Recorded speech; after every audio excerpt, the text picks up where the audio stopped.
Episode 1 नूर और अंश की जिंदगी।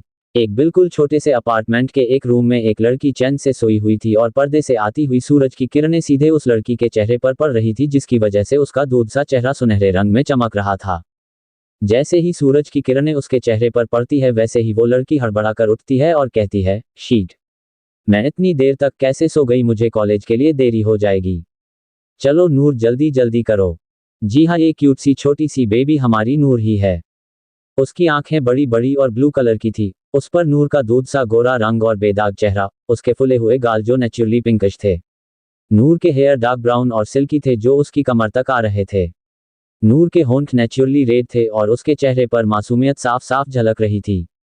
उसकी हाइट लगभग 5 फीट 1 इंच ही होगी। नूर जल्दी से जाकर रेडी होती है और फिर एक फटे हुए टेडी बेयर के तरफ देख उससे कहती है, बाय बाय टफी। टेडी का नाम टफी है। मैं ना अभी कॉलेज जा रही हूँ। कॉलेज से आकर मैं तुमसे बात करूंगी। हाँ, अभी के लिए बाय। इतना कहकर नूर अपना बैग उठाती है और कॉलेज के लिए निकल जाती है। वहीं दूसरी तरफ नूर के अपार्टमेंट के बिल्कुल आगे एक बहुत ही बड़ा और आलीशान बंगला था, जो दिखने में बंगला कम और किसी किंग का महल ज्यादा लगता था। उस बंगले के मेन गेट पर 4 बड़े बड़े और हटे कट्टे पहलवान जैसे बॉडीगार्ड्स खड़े थे, जिन्होंने ब्लैक कलर का बहुत ही प्रोफेशनल यूनिफॉर्म पहना हुआ था।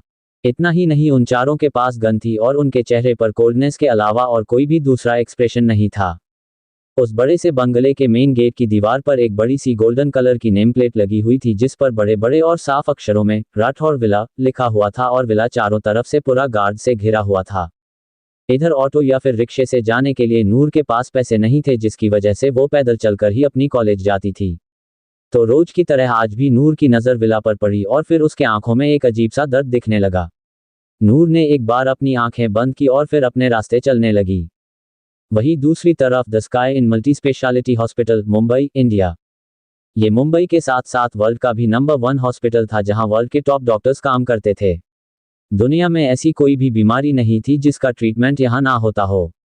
वैसे तो ये बहुत ही हाई फाई हॉस्पिटल था और ये मिडिल क्लास लोगों के सोच से भी कोसों दूर था, पर इस हॉस्पिटल में हर महीने मिडिल क्लास लोगों के लिए एक कैंप लगाया जाता था, जहां उन लोगों का बिल्कुल फ्री में इलाज होता था।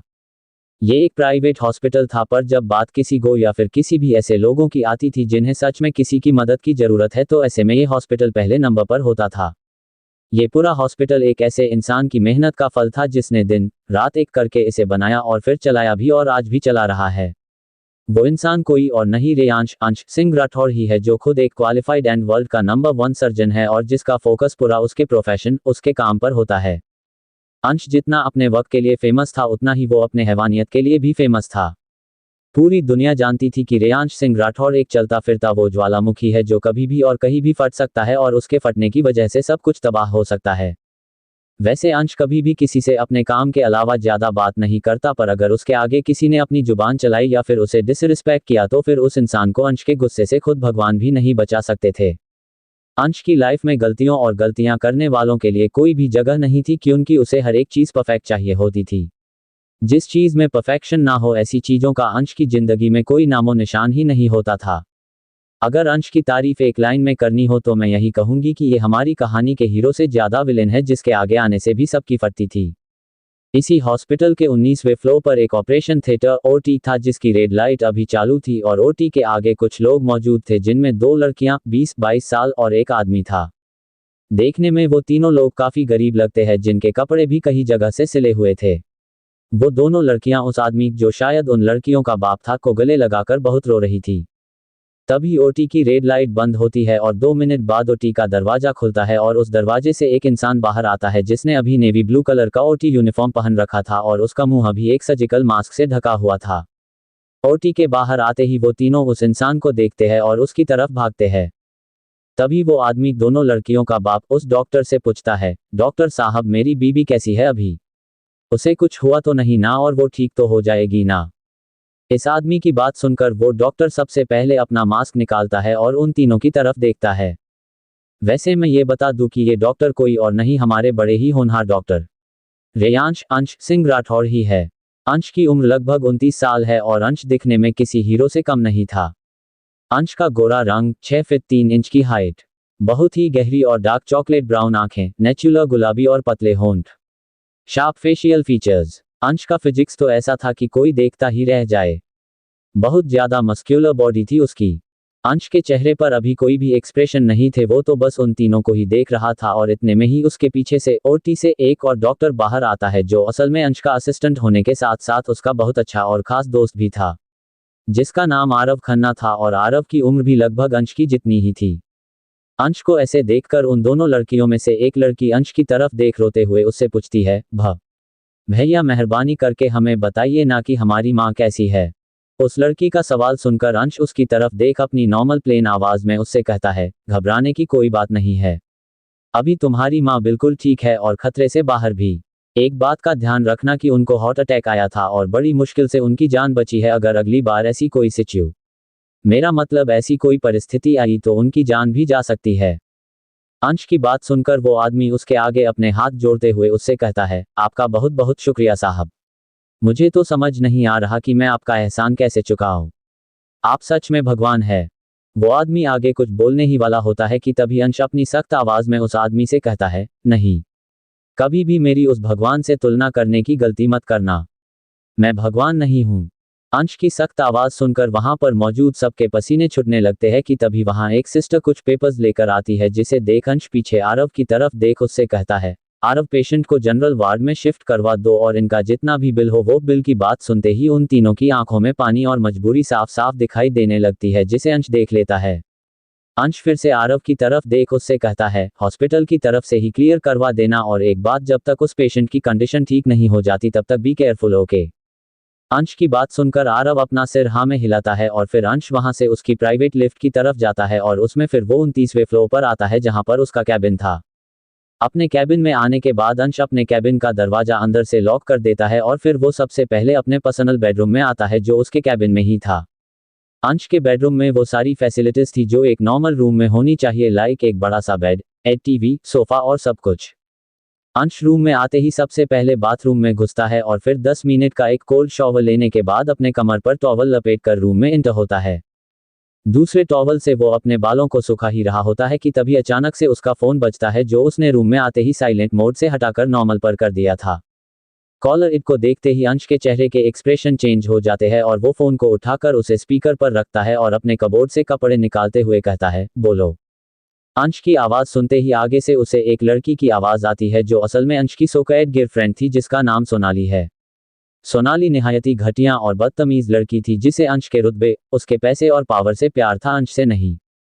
सोनाली अपनी गंदी सी आवाज में अंश से कहती है, बेबी तुम आ नहीं रहे हो क्या मुझे कॉलेज ड्रॉप करने, और उस लड़की को क्या ऐसे ही छोड़ दोगे आज। सोनाली की बात सुनते ही अंश के चेहरे पर एक शैतानी स्माइल आती है और वो कहता है, अरे ऐसे कैसे छोड़ दूँ उसे, उसकी वजह से मैंने अपनी माँ को खो दिया था, and how can I leave her like this, no. Ready रहो मैं आ रहा हूँ। इतना कहकर अंश फोन कट कर देता है और फिर अपनी गुस्से भरी आवाज में कहता है, you did very worst mistake of your life Noor, और इसके लिए मैं आपको ऐसी सजा दूंगा जिसे आप कभी भी भूल नहीं पाओगे। अंश भी जल्दी से रेडी होता है और फिर अपनी कैबिन से बाहर निकलता है। अंश को देख हॉस्पिटल की सभी फीमेल स्टाफ की हालत खराब होने लगती है क्योंकि अंश था ही इतना ज्यादा हॉट। अंश बिना किसी को कोई अटेंशन दिए सीधा हॉस्पिटल से बाहर निकलता है। हॉस्पिटल के बाहर उसकी कार रेडी ही रहती है तो वो कार में बैठता है और सोनाली के घर की तरफ जाता है। सोनाली को उसके घर से पिक करने के बाद वो सीधा कॉलेज की तरफ जाता है। सोनाली के घर से लेकर कॉलेज तक सोनाली बस अपनी बिन सिर पैर की बातें कर रही होती है, तो वही अंश को उसकी बातों में जरा भी इंटरेस्ट नहीं होता। जैसे ही वो दोनों कॉलेज पहुंचते हैं वैसे ही उनकी नज़र अंश के बाकी दोस्तों की तरफ जाती है जो अंश की तरह उनकी गर्ल्स को कॉलेज ड्रॉप करने के लिए आए थे। वो सभी लोग अंदर जाते हैं कि तभी अंश की नज़र किसी पर पड़ती है, जिसे देख अंश के चेहरे पर एक बहुत ही गंदी सी मुस्कान आती है। अंश वहां मौजूद सभी स्टूडेंट्स और अपने फ्रेंड्स की तरफ देख उनसे कहता है, see guys who is here, miss Noor Khurana, um not Khurana only Noor, की उनकी खुराना सरनेम अपने नाम के साथ लगाने की इसकी कोई औकात ही नहीं है। जिस औरत ने इसे ये सरनेम दिया था उनकी तो जान ही ले ली इसने। नूर अंश की सारी जली कटी बातें सुन रही थी पर उसकी आंखों से एक आंसू तक नहीं बह रहा था और वो अपना सिर झुकाए किसी बेजान पुतले की तरह वहां खड़ी थी। आखिर क्या करेगा अंश अभी नूर के साथ। धन्यवाद। एपिसोड 2, अंश ने दी नूर को खौफनाक सजा। तभी मायरा, अंश की बेस्ट फ्रेंड जिसे अंश अपनी बहन की तरह मानता है, नूर की तरफ अपनी घिन भरी नजरों से देखते हुए अंश से कहती है, भाई आज क्या आप इसे कोई पनिशमेंट नहीं दोगे? देखो देखो बेचारी कितनी तड़प रही है अपनी पुनिशमेंट के लिए, क्यों गाइज। सभी अपना सिर हाँ में हिलाते हैं और तभी अंश नूर की तरफ बढ़ते हुए उससे कहता है, so are you ready for your punishment नूर।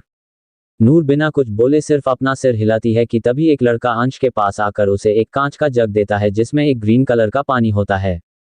अंश नूर को वो जग पकड़ाते हुए एक प्लेन सी आवाज में उससे कहता है, okay so you have to drink this water. पता है क्या है इस पानी में? Green chilli paste and now you have to finish this. Ansh की बात को काटते हुए ईशान अंश का छोटा भाई अंश से कहता है, भाई सिर्फ ग्रीन चिल्ली वाले पानी से क्या होगा, क्यों ना हम इसे साथ में ग्रीन चिल्लीज भी खिलाए, बहुत मजा आएगा ना। ईशान की बात सुनते ही अंश की आंखों में एक हैवानियत दिखाई देती है और वो ईशान की पीठ थपथपाते हुए उससे कहता है, अरे वाह, क्या अमेजिंग आइडिया बताया है तूने issue, I am so proud of you. जा लेकर आ ग्रीन चिल्लीज, आज तो मजा ही आने वाला है। अंश की परमिशन मिलते ही ईशान कॉलेज के कैंटीन से एक प्लेट में ग्रीन चिल्लीज लेकर आता है। तभी अंश एक लड़के को अपनी आंखों से कुछ इशारा करता है तो वो लड़का अपने दोस्तों की मदद से नूर जहां खड़ी होती है उसके आगे एक टेबल लाकर रख देता है और उसके साथ साथ एक चेयर भी। अंश उस जग और प्लेट को उस टेबल पर रख देता है और खुद भी उस चेयर पर जाकर किसी किंग की तरह बैठ जाता है। तभी अंश नूर की तरफ अपनी गुस्से भरी नजरों के साथ देखते हुए अपनी ऊंची आवाज में उससे कहता है, आप किसका वेट कर रही है नूर, स्मॉन हैव दिस फास्ट, क्योंकि आपके पीछे वक्त बर्बाद करने के लिए मेरे पास फालतू का वक्त नहीं है, फास्ट।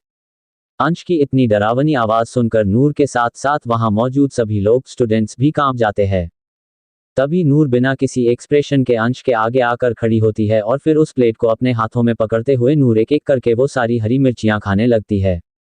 वो मिर्चियां इतनी तीखी होती है कि जिसकी वजह से नूर का दूध सा सफेद चेहरा पूरी तरह से लाल हो जाता है। मिर्चियां खाने के बाद नूर वो पानी भी पीती है जिसमें मिर्ची का पेस्ट डला हुआ होता है। अब नूर की पूरी बॉडी रेड हो चुकी थी और उसकी सांसें भी तेज हो गई थी। नूर को थोड़ा सा भी स्पाइसी खाने से तुरंत तकलीफ होने लगती थी, इसीलिए नूर हमेशा उबली हुई मैगी ही खाती थी, सिर्फ मैगी ही क्यों वो आगे पता चलेगा। जब नूर से वो तिखापन बर्दाश्त नहीं होता वो पानी के लिए यहाँ वहाँ भागने लगती है इस उम्मीद में कि कहीं से उसे एक घूंट पानी ही मिल जाए, पर अंश को देखकर और उसके गुस्से से पूरी तरह से वाकिफ होते हुए कोई भी नूर को पानी नहीं देता।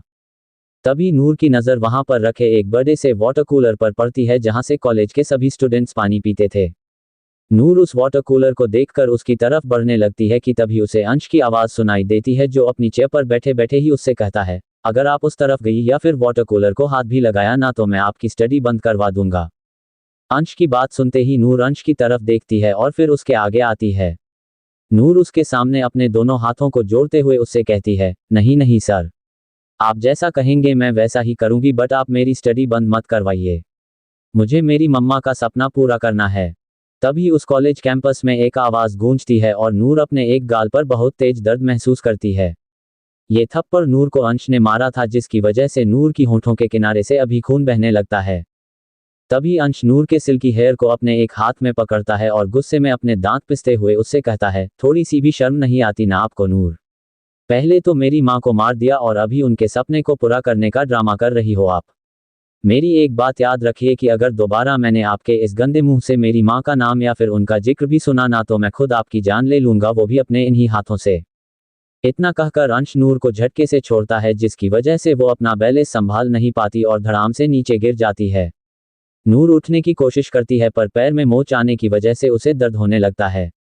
वो हरी मिर्चियां खाने और वो मिर्च वाला पानी पीने की वजह से नूर के गले और उसके पेट में अभी आग लगी हुई होती है तो नूर अंश की तरफ देखती है कि कहीं उसे अंश को उस बच्ची पर थोड़ी सी दया आ जाए। पर जब नूर की नज़र अंश पर पड़ती है जो उसे ही घूरे जा रहा होता है और ये देख नूर झट से अपनी आंखें नीचे कर लेती है। तभी नूर कतराते हुए अंश से पूछती है, सर मैं पानी कहाँ से पीऊँ? नूर का सवाल सुनकर अंश एक शैतानी स्माइल के साथ उससे कहता है, ओ तो छोटे बेबी को पानी पीना है, तीखा लग रहा है आपको? अरे देखो मैं भी कितना पागल हूं ना जो ये भूल गया कि आप तीखा तो खा ही नहीं सकते और मैंने आपको डबल तीखा खिला दिया। पर कोई बात नहीं, आप एक काम करो, जाकर टॉयलेट के नल का पानी पियो क्योंकि ना ही यहाँ आपको कोई पानी देगा और ना ही आप उस वाटर कूलर का पानी पी सकते हो। अंश की बात सुनते ही नूर अंश को अपनी दर्द भरी स्माइल देते हुए उससे कहती है, थैंक यू सर, क्या मैं जा सकती हूँ पानी पीने? अंश बिना कुछ बोले सिर्फ अपना सिर हिलाता है और नूर अपने लड़खड़ाते पैरों के साथ गर्ल्स वॉशरूम की तरफ भागती है। नूर के वहां से जाते ही अंश भी उन सबकी अंश के फ्रेंड्स तरफ देख उनसे कहता है, मुझे बहुत काम है तो मैं जा रहा हूँ। एंड अंश सोनाली की तरफ देख उससे अपनी प्लेन आवाज में कहता है, तुम अपने ड्राइवर को बुलाकर उसके साथ चली जाना क्योंकि मैं फ्री नहीं हूँ। इतना कहकर अंश और बाकी सब बॉयज भी वहां से चले जाते हैं। इधर गर्ल्स वॉशरूम में नूर टॉयलेट के नल से पानी पी रही होती है कि तभी तीनों गर्ल्स मायरा, सोनाली और सारा वहां आते हैं। नूर को वो गंदा पानी पीता हुआ देख सारा अपना मुंह बनाते हुए मायरा और सोनाली से कहती है, देखो गर्ल्स कितनी गंदी है ये लड़की। छी। तभी मायरा अपनी आंसू भरी आंखों से नूर की तरफ देखती है और उसकी रुई सी नाजुक बाजू में अपने तेज नाखून घुसाते हुए उससे कहती है, क्या बिगाड़ा था मेरी मम्मा ने आप कहा? क्यों मारा उन्हें? तभी नूर मायरा की तरफ देख उससे कहती है, मैंने नहीं मारा, मम्मा को दी। इससे पहले कि नूर अपनी बात पूरी करती मायरा भी उसे एक जोरदार थप्पड़ मारती है जिसकी वजह से नूर का सिर नल से टकराता है और उसके सिर में चोट लग जाती है। नूर को अपने सिर पर कुछ गिला गिला सा महसूस होता है और काफी दर्द भी होने लगता है, तो नूर अपने हाथ से अपने माथे को टच करती है और जब उसका ध्यान उसके हाथ पर पड़ता है वहां अभी खून लगा होता है। खून को देखकर नूर के चेहरे पर फिर से एक स्माइल आती है जिसकी वजह से मायरा का दिमाग खराब हो जाता है और वो नूर का गला पकड़ते हुए उससे कहती है, अच्छा लग रहा है और क्या बोल रहे थे आप मुझे दिदुहा? एक बात आप अपने इस छोटे से दिमाग में बिठा लो नूर की मैं आपकी दिदू नहीं हूं, कोई रिश्ता नहीं है हमारा। ... जिस दिन आपने मेरी मम्मा को मुझसे छिना ना ठीक उसी दिन मेरी मम्मा के साथ साथ आप भी मेरे लिए मर गए थे और एक बात वो सिर्फ मेरी मम्मा है थी, आपकी नहीं। तो अपना ये नाटक ना बंद करो कि उनकी कोई भी बेटी अपनी माँ की जान नहीं लेती जैसे आपने किया है। मुझे तो खुद को इतनी शर्म आती है और अभी भी यकीन नहीं होता कि आप मेरी बहन हो। आप सिर्फ और सिर्फ एक श्राप हो हमारे लिए जिसने मेरी मम्मा को खा लिया। पता नहीं पैदा होते ही मर क्यों नहीं गए आप। मायरा की पकड़ धीरे धीरे नूर के गले पर कस रही थी जिसकी वजह से अभी नूर का दाम घुटने लगा था, पर अभी भी नूर के चेहरे पर एक शिकन तक नहीं थी, वो तो बस किसी पुतले की तरह वहां खड़ी थी। तभी सारा मायरा का हाथ नूर के गले से हटाते हुए मायरा से कहती है, मायू छोड़ इसे। इस खूनी को मारकर तू अपने हाथ क्यों गंदे करना चाहती है? जाने दे इसे, इसके किए की सजा तो हम रोज देते हैं ना, तो हम इसे एक झटके में नहीं मार सकते, हमें तो इसे तड़पाना है ना। सारा की बात सुनकर मायरा अपना सिर हिलाती है और एक बार नूर की तरफ देखती है जो अभी वहां अपना सिर झुकाए खड़ी थी। नूर की बॉडी अभी बहुत ज्यादा रेड और गर्म हो चुकी थी और साथ ही साथ उसका पूरा चेहरा भी फूल चुका था। नूर के माथे से खून लगातार बह रहा था और दोनों अंश और मायरा की थप्पड़ों की वजह से उसका एक गाल बहुत ज्यादा लाल हो चुका था, मानो जैसे अभी उसमें से खून बहने लगेगा। नूर को ऐसी हालत में देखकर भी उन तीनों में से किसी को उस पर थोड़ा सा भी तरस नहीं आता और वो तीनों वहां से चले जाते हैं। तभी नूर फिर से एक स्माइल के साथ दरवाजे की तरफ देखते हुए कहती है, डोंट वरी दी। ओपुश दिदू नहीं नूर, वो तुम्हारी मैडम है। हाँ मायरा मैडम। हाँ तो मैं क्या बोल रही थी कि बहुत जल्दी मायरा मैडम की ये विश भी मैं पूरी कर दूंगी, पर पहले नूर को उसके मम्मा की विश पूरी करनी है। मुझे अपनी स्टडी पूरी करनी है। हाँ नूर, तुम किसी को भी शिकायत का मौका नहीं दे सकती। चलो अभी जल्दी से मैं क्लासरूम में चली जाती हूँ वरना मेरे लेक्चर्स मिस हो जाएंगे। नूर अपना फटा हुआ रुमाल निकालती है और उस रुमाल से अपने माथे पर लगी हुई चोट से खून साफ करती है। इस वक्त नूर के आंखों में कोई भी डर या आंसू नहीं होते, पर कुछ बहुत ही गहरे राज छिपे हुए होते हैं जो कोई नहीं जानता और ना ही किसी ने जानने की कभी कोशिश की है। नूर वहां से बाहर निकलती है और फिर अपनी क्लासरूम की तरफ चली जाती है। कॉलेज में नूर का कोई भी फ्रेंड नहीं था क्योंकि उन तीनों लड़कियों ने सबको मना कर रखा था नूर से फ्रेंडशिप करने के लिए। क्लासरूम में नूर सबसे आखिरी बेंच पर बैठती है और उसके साथ कोई भी नहीं होता। नूर पढ़ाई में बहुत अच्छी थी और हर साल फर्स्ट आती थी, पर कोई भी उसकी तारीफ नहीं करता, पर हाँ सब के सब नूर के साथ किसी जानवरों के जैसे बिहेव जरूर करते थे। यहाँ तक कि सभी टीचर्स भी नूर को सजा देने के नए नए बहाने ढूंढते थे। नूर कभी कुछ नहीं बोलती थी और सब कुछ बर्दाश्त कर लेती जैसे उसमें कोई जान ही ना हो। आज भी सब ने नूर को बुली करने का या उसे तंग करने का कोई मौका नहीं छोड़ा और दो प्रोफेसर्स ने नूर को पूरे टाइम बाहर ही खड़ा रखा था, पर नूर ने अपने मुंह से एक शब्द तक नहीं निकाला और चुपचाप अपनी सजा पूरी की। जैसे तैसे करके दिन निकल जाता है, पर यह दिन भी नूर के लिए बहुत डरावना बन गया था। पर उस बेचारी बच्ची ने अपने मुंह से एक आवाज तक नहीं निकाली और उसके चेहरे पर तो हर वक्त सिर्फ स्माइल ही थी। क्या थी नूर के चुप रहकर सब कुछ सहने की वजह, और क्या वो सच में अपने ही माँ की खूनी थी? धन्यवाद। एपिसोड 3 अंश की कुछ कड़वी यादें और फ्लैशबैक। जब नूर शाम को अपनी कॉलेज खत्म करके वापस से उसके अपार्टमेंट में आती है तब तक उसका ड्रेस पूरी तरह से गंदा हो चुका होता है। नूर के पास सिर्फ 2 जोड़ी कपड़े ही थे जिसे पहनकर वो कॉलेज जाती थी और बाकी जब वो अपार्टमेंट में होती थी तभी वो अपने फटे हुए पुराने कपड़े ही पहनती थी। आज जब नूर वापस आई तो उसने सबसे पहले अपने कपड़े बदले और फिर टिफ़ी, नूर का फटा हुआ टेडी, के पास जाकर बैठी। तभी नूर टिफ़ी को अपनी गोद में लेते हुए उससे कहती है, पता है टिफ़ी आज क्या हुआ कॉलेज में? अरे मैं भी कितनी बुद्धू हूँ, तुम्हें कैसे पता होगा, तुम मेरे साथ थोड़ी ना आते हो। तो चलो मैं ही तुम्हें बताती हूँ कि क्या हुआ। रोज की तरह आज भी अंश सर और उनके फ्रेंड्स आए थे उनकी गर्लफ्रेंड्स को कॉलेज ड्रॉप करने। पता है आज अंश सर ने मुझे बहुत सारी मिर्चियाँ खिलाई और फिर मिर्ची वाला पानी भी पिलाया और मैंने वो पूरा पी लिया क्योंकि मैं मम्मा की ब्रेव बेबी हूं ना। फिर पता है मैं जब वॉशरूम में थी तब मायरा दी, नहीं नहीं मैडम, हाँ मायरा मैडम वहां पर आए और उन्होंने मुझसे कहा कि मम्मा मेरी मम्मा नहीं है और ना उन्होंने मुझे श्राप भी कहा। टफी मम्मा मेरी भी मम्मा है ना, हाँ बोलो। रो खुद अपने हाथ से टफी का सिर हिलाती है और खुद खुश होकर उससे कहती है, यस मैंने कहा था ना कि वो मेरी भी मम्मा है, लेकिन सब लोग बोलते हैं कि नहीं है। डॉट डॉट वो मुझे मम्मा का खूनी भी कहते हैं पर मैंने तो कुछ भी नहीं किया था। अच्छा वो सब छोड़ो, अभी मुझे बहुत जोरों से भूखी लगी है पर मैं खाऊं क्या।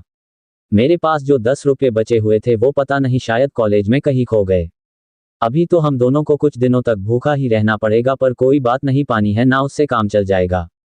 अच्छा टफी अभी तुम अच्छे बच्चे की तरह यहाँ पर चुपचाप बैठो, नूर को ना पाई करनी है तो वो जल्दी जल्दी अपनी स्टडी कॉम्प्लीट करती है, ओके।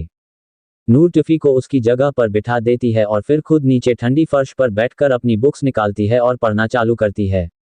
राठौर विला में। विला जितना दिखने में बाहर से सुंदर लगता था उससे कहीं ज्यादा खूबसूरती तो विला के अंदर थी। विला में हर एक चीज बहुत ही यूनिक और क्लासी थी। विला में ही मौजूद जिम में अभी कोई था जो वर्कआउट का सहारा लेकर खुद को शांत करने की कोशिश कर रहा था। वैसे ये तो वो शैतान, मेरा मतलब खतरनाक इंसान अंश ही था जो अभी उसके पंचिंग बैग पर अपना सारा जोर आजमा रहा था। अंश ने अभी सिर्फ अपना जिम शॉर्ट पहन रखा था और उसके शर्टलेस होने की वजह से उसकी परफेक्ट मस्क्यूलर बॉडी साफ साफ नजर आ रही थी। अंश अभी पूरी तरह से पसीने में लथपथ था और तो और उसकी आंखें भी खून की तरह लाल हो चुकी थी। उसके आंखों के सामने सिर्फ और सिर्फ नूर का मासूम सा चेहरा आ रहा था जिसकी वजह से अंश का गुस्सा गुब्बार बन के बाहर आने लगता है।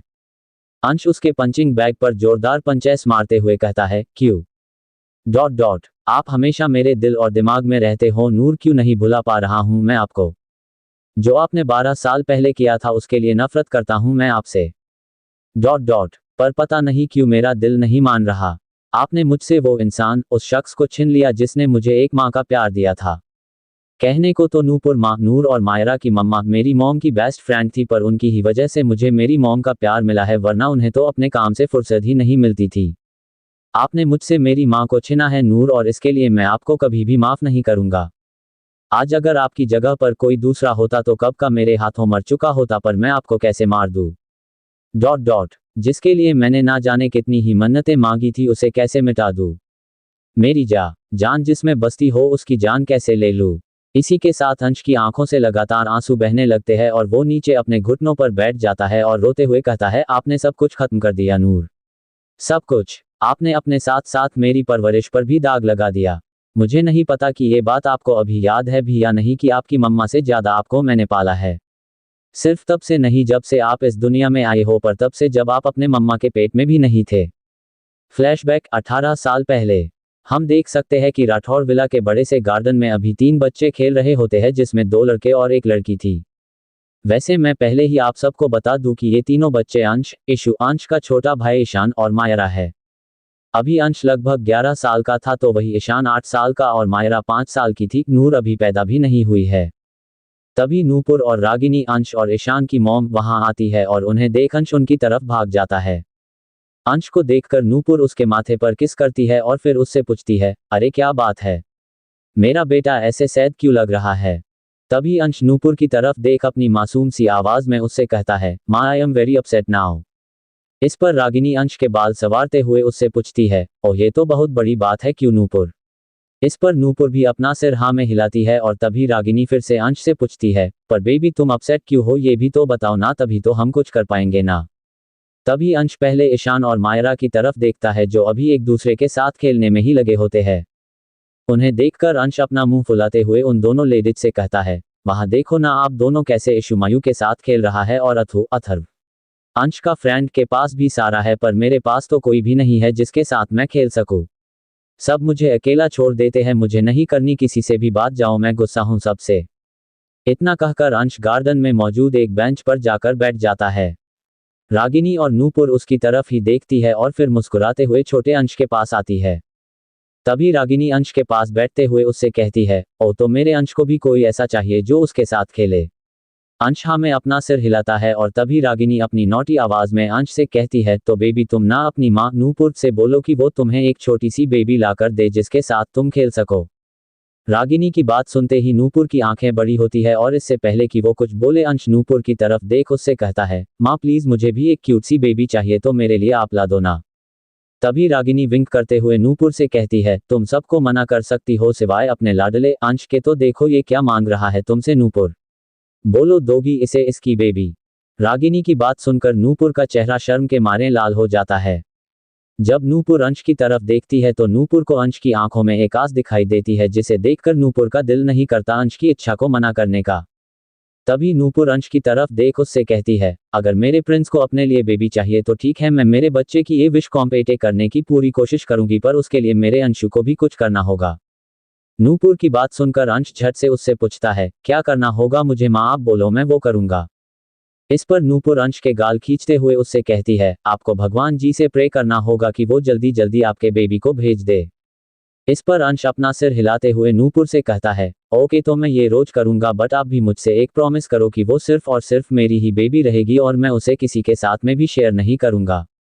अंश की जिद सुनकर रागिनी अपना सिर हिलाती है क्योंकि उन सबको पता था कि ये लड़का बचपन से ही कितना ज्यादा जिद्दी है, अगर कुछ ठान ले तो उसे किसी भी हाल में पूरा करेगा और अगर अंश को कुछ पसंद आ जाए और उसे वो चीज चाहिए तो उसके लिए अंश जमीन आसमान तक एक कर सकता है।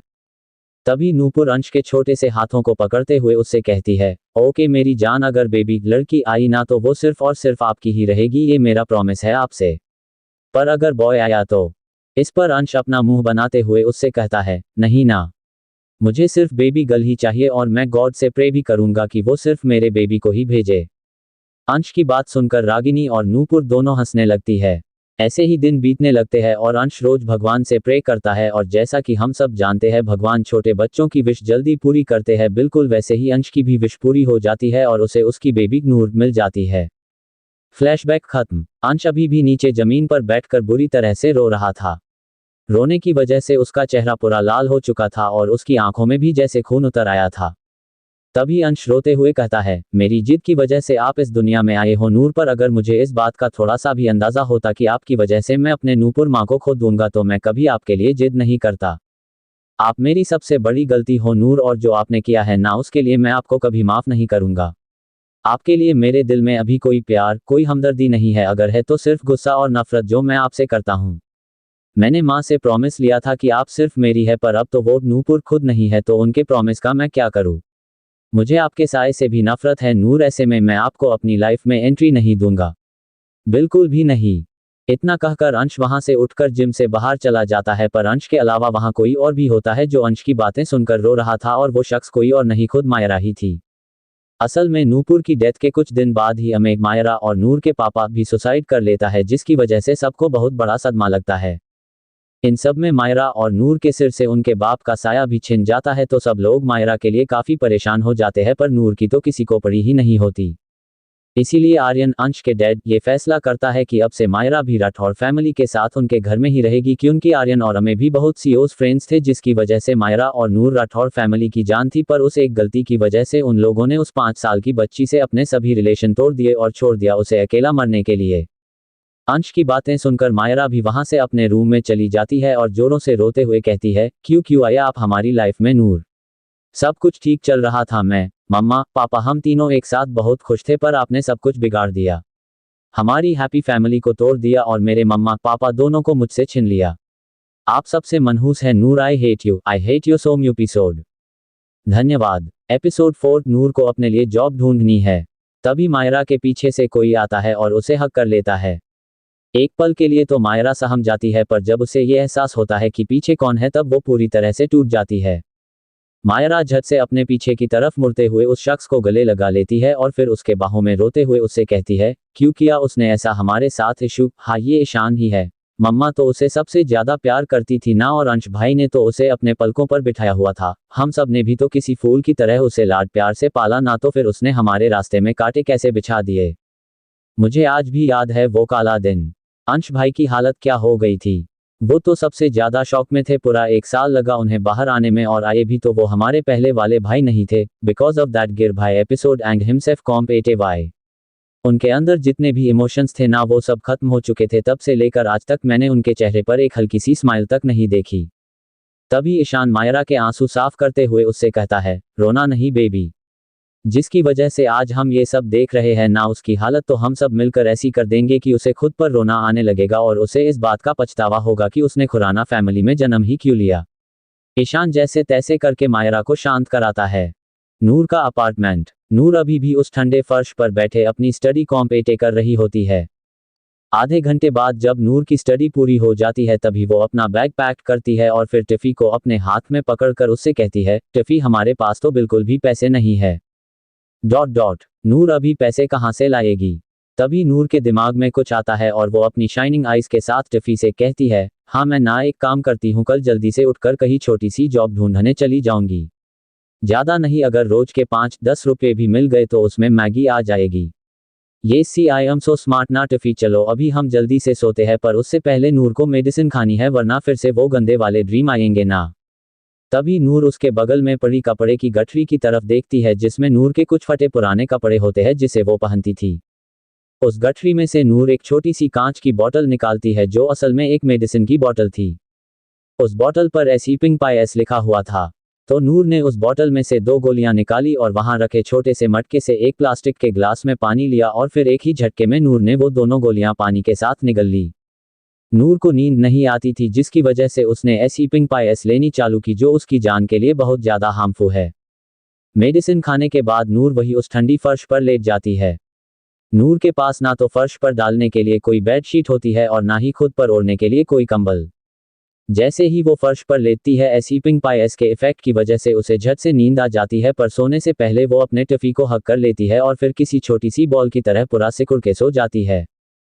तो कुछ इस तरह से ही थी हमारी छोटी सी नूर की लाइफ जिसमें सिवाय दर्द, तकलीफ और खालीपन के कुछ नहीं था। अरे यहाँ तक कि भिखारियों के लाइफ में भी इतनी मुसीबतें नहीं होती जितनी इस बच्ची की लाइफ में थी। 5 साल की बहुत ही छोटी सी उम्र में ही खून का, वो भी अपनी खुद की ही मां के खून का इल्जाम अपने ऊपर लगने की वजह से नूर पर उसका बहुत बड़ा और बुरा असर पड़ा था, जिसकी वजह से अभी नूर की दिमागी हालत बिल्कुल भी अच्छी नहीं थी। ऐसी हालत में जहां उसे इस वक्त सबके साथ की, सबके प्यार की जरूरत थी, तो उन लोगों ने उस बच्ची को अपने आप से दूर करके उसे ऐसी जगह लाकर खड़ा कर दिया था जहां से नूर का वापस से नॉर्मल होना बहुत ज्यादा डिफिकल्टी था। पिछले 12 सालों से उन सब के ताने और कड़वी बातें सुनकर कहीं ना कहीं अब नूर का दिमाग उसे सच मानने लगा था। नूर को भी ऐसे ही लगता था कि उसने अपनी मम्मा को मारा होगा और इसीलिए सब उसे खूनी कहकर बुलाते हैं। जहां एक तरफ दिन ब दिन नूर की हालत बद से बदतर होती जा रही थी तो वहीं दूसरी तरफ अंश और मायरा को अब तक इस बात की एक हल्की सी भनक भी नहीं थी कि नूर असल में किन हालातों में जी रही है। उन्हें तो बस ऐसे ही लगता था कि नूर अपनी लाइफ में बहुत खुश है, क्योंकि जब भी वो नूर को देखते थे उन्हें उसके मासूम से चेहरे पर स्माइल ही नजर आती थी, पर वो ये नहीं जानते कि इस स्माइल की उस छोटी सी बच्ची को क्या कीमत चुकानी पड़ रही थी। उन लोगों को आज भी ये गलत फहमी है कि नूर बड़ी ही शान और शौकत में अपनी जिंदगी गुजार रही है, जबकि उनमें से किसी ने भी इन 12 सालों में एक बार भी नूर के अपार्टमेंट में जाकर ये तक नहीं देखा कि नूर वहां रहती कैसे थी। नूर को उस अपार्टमेंट में उसके चाचा चाची ने रखा था जिन्होंने राठौर फैमिली और अंश के सामने हमेशा अच्छे होने का दिखावा किया था, पर असल में उनकी सच्चाई तो बहुत ही ज्यादा भयानक थी जो उन सबकी सोच से भी बहुत परे थी। नूर सिर्फ कॉलेज जाती थी और वहां से चुपचाप अपने घर में वापस आती थी। उसे बाहर की दुनिया की बिल्कुल भी समझ नहीं थी, उसके लिए उसके घर की 4 दीवारी ही काफी थी। उसने ना ही कभी अपना बर्थडे मनाया और ना ही कभी पार्टी की। यहाँ तक कि उसे खुद अपनी बर्थ डेट तक ठीक से याद नहीं थी। जहाँ सारी दुनिया रेयांश सिंह राठौर को बहुत अच्छे से जानती थी, तो वही हमारी नूर को सिर्फ इतना ही पता था कि उसे रेयांश की सारी बातें माननी है, फिर चाहे वो उसे मार ही क्यों ना दे या फिर अंश नूर को खुद मरने के लिए ही क्यों ना कहे। नूर के दिमाग में अब ये एक बात तो पूरी तरह से फिट बैठ चुकी थी कि इस दुनिया में उसके लिए कोई नहीं है जो उसे प्यार करेगा, उसका ध्यान रखेगा, और शायद इसी वजह से नूर कभी अपने ऊपर ध्यान तक नहीं देती और ना ही किसी और से कोई प्यार की उम्मीद लगाती। अगर उसे बुखार रहे तो वो उसमें ही ना जाने कितने दिन तपती, और अगर उसे कभी चोट लगती तो नूर बिना चोट को साफ किए उसे खुला ही छोड़ देती थी। सही मायने में आज नूर ही हालत एक कुत्ते की तरह हो गई थी जिसे मारकर सब उस पर अपना गुस्सा तो निकालते, पर उसकी देखभाल करने वाला कोई नहीं होता था। अगले दिन नूर का अपार्टमेंट। नूर सुबह जल्दी से उठती है और रेडी भी हो जाती है क्योंकि आज उसे अपने लिए जॉब ढूंढने जो जाना था। नूर ने अब तक कोई जॉब नहीं की थी, यहाँ तक कि उसने अपने अपार्टमेंट से बाहर की दुनिया भी ठीक से देखी ही नहीं थी। आज पहली बार वो खुद से कुछ करने जा रही थी और वो भी अकेले। हम सब दुनिया की सच्चाई से बहुत अच्छी तरह से वाकिफ है, जहां दुनिया में कुछ अच्छे लोग होते हैं तो उससे कहीं ज्यादा बुरे और खतरनाक लोग भी होते हैं, और हमारी नूर की लाइफ में तो पहले से ही बुरे लोगों की कोई कमी नहीं थी। हम मुंबई शहर के सच को भी जानते हैं, जैसे कि मुंबई को माया नगरी कहा जाता है और उसी शहर में रातों रात किसी के किस्मत का सितारा चमकता है और उसकी जिंदगी बनती है तो वही किसी की जिंदगी पूरी तरह से तबाह हो जाती है। तो चलिए देखते हैं कि हमारे नूर को ये जिंदगी और कौन कौन से रंग दिखाती है। नूर तैयार होने के बाद टफी को अपने हाथ में पकड़ते हुए उससे कहती है, टफी मैं आज फर्स्ट टाइम बाहर जॉब के लिए जा रही हूं तो तुम नूर को द बेस्ट विश नहीं करोगे? चलो अभी मुझे जल्दी से विश करो, क्योंकि मुझे जल्दी से जाकर जॉब ढूंढनी होगी ना, और फिर कॉलेज भी तो जाना है। हाँ तो बोलो uh the best Noor. Noor Tuffy का सिर हिलाते हुए अपनी ही आवाज में खुद से कहती है, अ द बेस्ट नूर। तभी नूर उछलते हुए टफी से कहती है, थैंक यू टैफी। नूर की दिमागी हालत दिन ब दिन बिगड़ रही थी, जिसकी वजह से अभी वो पागलों सॉरी बच्चों वाली हरकतें ज्यादा करती थी। अगर नूर को इस वक्त कोई देख लेता तो पक्का उसे पागल कहता, पर नूर को किसी से कोई फर्क ही नहीं पड़ता था, वो तो सिर्फ अपने में ही गुम रहती थी। टफी को उसके जगह पर बिठाने के बाद नूर अपनी बैग उठाती है, क्योंकि नूर को वहीं से कॉलेज जाना था। नूर एक बार टफी को बाय करती है और फिर वहां से खुद के लिए एक जॉब ढूंढने निकल जाती है। नूर के पास तो एक रुपया भी नहीं था जो नूर टैक्सी या फिर ऑटो में जा सके, तो वो पैदल ही चलकर जाने लगती है। उसकी अपार्टमेंट से कुछ 4-5 km की दूरी पर उसे कुछ होटल्स, रेस्टोरेंट और ना जाने क्या क्या दिखता है, पर सब बंद होता है। जाहिर सी बात है, सुबह के 6 बजे कौन अपने शॉप्स को खोलेगा। पर तभी नूर की किस्मत से उसे कुछ होटल्स और रेस्टोरेंट खुले दिखते हैं, तो वो बड़ी हिम्मत करके एक होटल की तरफ बढ़ती है, पर होटल के बाहर ही उसके कदम जैसे जम से जाते हैं। वो बड़ी हिम्मत करते हुए अंदर जाती है और फिर जब वहां खड़े गार्ड्स नूर के देखते हैं, तभी उनमें से एक गार्ड नूर की तरफ आता है। नूर को ऊपर से नीचे तक देखने के बाद वो गार्ड नूर से पूछता है, कौन हो तुम और क्या चाहिए? वो गार्ड अच्छा खासा 35-38 के बीच में होगा। तभी नूर उस गार्ड की तरफ देखते हुए अपनी मासूम सी आवाज में उससे पूछती है, अंकल मुझे काम चाहिए, इसीलिए मैं यहाँ पर आई हूँ। नूर के मुंह से अपने लिए अंकल सुनते ही उस गार्ड की आंखें नूर को गुस्से में घूरने नहीं, पर उसे प्यार से देखने लगती है। तभी वो अपनी नर्म आवाज में नूर के सिर पर हाथ रखते हुए उससे कहता है, बेटा यहाँ सब बड़े लोग काम करते हैं और तुम तो अभी बच्ची हो, ऐसे में तुम्हें यहाँ कोई भी काम नहीं मिल सकता। तो अभी यहाँ से जाओ, क्योंकि ये जगह तुम जैसे बच्चों के लिए नहीं है। तभी नूर उस गार्ड को रिक्वेस्ट करते हुए उससे कहती है, अंकल प्लीज ना। तभी दूसरा गार्ड आकर नूर से कहता है, इसने जो तुम्हें बताया वो तुमने सुना नहीं क्या? तुम्हें यहाँ पर कोई भी जॉब नहीं मिलेगा, अभी चलो निकलो यहाँ से। इतना कहकर वो गार्ड नूर का हाथ पकड़ता है और उसे गेट से बाहर धकेल देता है। उस गार्ड के अचानक से धकेलने की वजह से नूर अपना बैलेंस संभाल नहीं पाती और फिर सड़क पर अपने घुटने के बल गिर जाती है। वो तो अच्छा होता है कि नूर झट से अपने दोनों हाथों को जमीन पर टेक देती है, वरना उसके घुटनों में और चोट लग जाती। उस गार्ड को खुद के साथ ऐसा बिहेव करते हुए देख नूर को थोड़ा सा भी बुरा नहीं लगता, क्योंकि अभी उसे इन सब की आदत हो चुकी थी। तभी नूर जमीन पर से उठती है और अपने गंदे हाथों को देखते हुए कहती है, अरे ये तो गंदे हो गए, अभी मुझे इन्हें धोना पड़ेगा, पर पानी कहाँ है? नूर इधर उधर देखने लगती है, तभी उसकी नज़र एक नल पर जाती है जो थोड़ी दूरी पर था। नूर उस नल को देखते ही खुशी से चहकते हुए कहती है, वो रहा नल। चलो नूर अभी तुम जल्दी से अपने हैंड्स वॉश कर लो, फिर दूसरी जगह पर जाकर देखूंगी, यहाँ तो नहीं मिली। नूर अपने आप से ही कुछ बड़बड़ाते हुए उस नल के पास आती है और फिर अपने हाथों को धो लेती है। धन्यवाद। एपिसोड 5, नूर को मिली कैफे में जॉब। ऐसे करते करते नूर 5-6 जगह काम के लिए पूछती है, पर उसे कोई भी काम नहीं मिलता, जिससे वो थोड़ी उदास हो जाती है।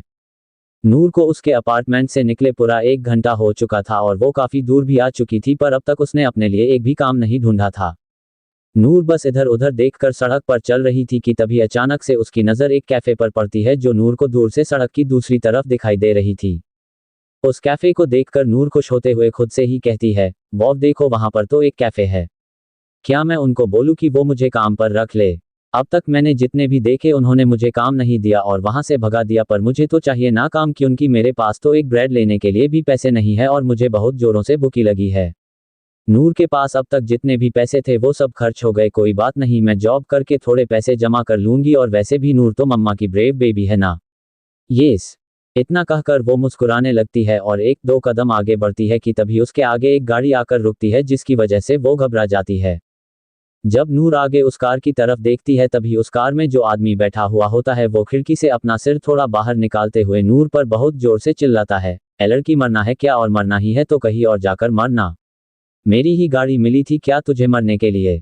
चल हट मेरी गाड़ी के सामने से। तभी वो आदमी नूर को घूरते हुए फिर से कहता है, पता नहीं कहाँ से आ जाते हैं, ठीक से सड़क पर चलना भी नहीं आता लोगों को। उस आदमी के ताने सुनकर भी नूर कुछ नहीं बोलती और चुपचाप उसकी गाड़ी के आगे से हट जाती है। तभी वो आदमी अपनी कार ड्राइव करते हुए एक बार नूर को अपनी चिल जैसे आंखों से घूरता है और वहां से निकल जाता है। उस आदमी के वहां से जाने के बाद नूर एक चैन की सांस लेती है और फिर हंसते हुए खुद से कहती है, बच गई तुम नूर, वरना आज तो वो इतनी बड़ी गाड़ी मेरे ऊपर आ जाती। वैसे अच्छा ही होता, कम से कम मुझे खाने के लिए तो नहीं तड़पना पड़ता, बट चलो शायद बाबाजी नहीं चाहते कि मैं इतने जल्दी उनके पास आऊं। इतना कहकर नूर एक बार अपने आगे पीछे देखती है और फिर रोड साफ देखकर जल्दी से सड़क के उस तरफ दौड़ती है जहां पर वो कैफे था। वैसे अभी सुबह के सिर्फ 7 ही बजे थे, पर इतनी सुबह सुबह वो कैफे खुल चुका था, क्योंकि वो सिर्फ कैफे ही नहीं था और भी कुछ था। पर क्या, चलो आगे देखते हैं। नूर उस कैफे के पास आकर उसके आगे खड़ी हो गई थी और उसे बड़ी गौर से देखने लगी, क्योंकि वो कैफे बाकी कैफे के मुकाबले बहुत अलग, अजीब और बहुत बड़ा था, जैसे वो कोई कैफे नहीं कोई होटल हो। उस जगह को देखने के बाद नूर चुपचाप से उस कैफे के अंदर चली जाती है और जैसे ही वो एक बड़े से कांच के गेट से अंदर आती है, तभी उसके आगे का नज़ारा देखकर उसकी छोटी और मासूम सी आंखें बड़ी बड़ी होने लगती है, क्योंकि नूर देखती है कि उसके आगे सिर्फ कपल्स ही बैठे हुए थे, जो किसी की भी परवाह किए बिना एक दूसरे को पागलों की तरह किस किए जा रहे थे। उन कपल्स में कोई लड़का अपनी गर्लफ्रेंड को अपनी गोद में बिठाकर ही उसकी बॉडी से खेल रहा था, तो कोई लड़का किसी लड़की को जानवरों जैसे काट रहा था। असल में नूर अभी जिस कैफे में आई थी वो कोई नॉर्मल कैफे नहीं था। ये मुंबई शहर का सबसे जाना माना कैफे था, जहां कपल्स खुलेआम सेक्स करने से भी शर्माते नहीं थे, और वही उस कैफे में होटल की तरह रूम भी थे जहां कपल्स अपनी अयाशियां करते थे। इस कैफे से शरीफ लोगों का दूर दूर तक कोई नाता नहीं था। ये शरीफों की लैंग्वेज में कहे तो बहुत ही ज्यादा गंदी जगह थी। नूर बिल्कुल ही मासूम थी और उसे इन सब चीजों की तो कभी भनक ही नहीं लगी, क्योंकि उसने कभी भी ये सब देखा ही नहीं। बेचारी बच्ची को तो किस करना भी नहीं आता, तो उसे इन सब चीजों की क्या ही खबर होगी। उस कैफे में कॉफी से ज्यादा तो शराब बिकती थी और उसकी स्मेल ने पूरा माहौल गंदा कर रखा था। जैसे ही नूर की नाक में वो स्मेल जाती है, उसका जी मचलाने लगता है और तो और उसे उल्टियां आने लगती है, पर वो जैसे तैसे करके खुद को संभाल लेती है। तभी उसके पास एक लड़की आती है जिसने अभी बहुत ही रिवीलिंग टाइप की ड्रेस पहन रखी थी और उसकी उम्र लगभग 25 के आसपास होगी। वो लड़की नूर को ऊपर से नीचे तक देखती है और फिर उससे पूछती है, तुम्हारी उम्र ज्यादा नहीं है, बिल्कुल एक बच्ची हो तुम, और इस जगह पर बच्चों का आना सख्त मना है, तो अभी चुपचाप यहाँ से वापस चली जाओ। इतना कहकर वो लड़की वापस जाने के लिए मुड़ती है, तभी नूर झट से उस लड़की का हाथ पकड़ते हुए उससे कहती है, प्लीज मुझे यहाँ पर कोई छोटा मोटा काम दिला दो, मैं कुछ भी करूंगी, बट प्लीज आप मेरी छोटी सी हेल्प कर दो ना, मुझे पैसों की बहुत जरूरत है दीदी।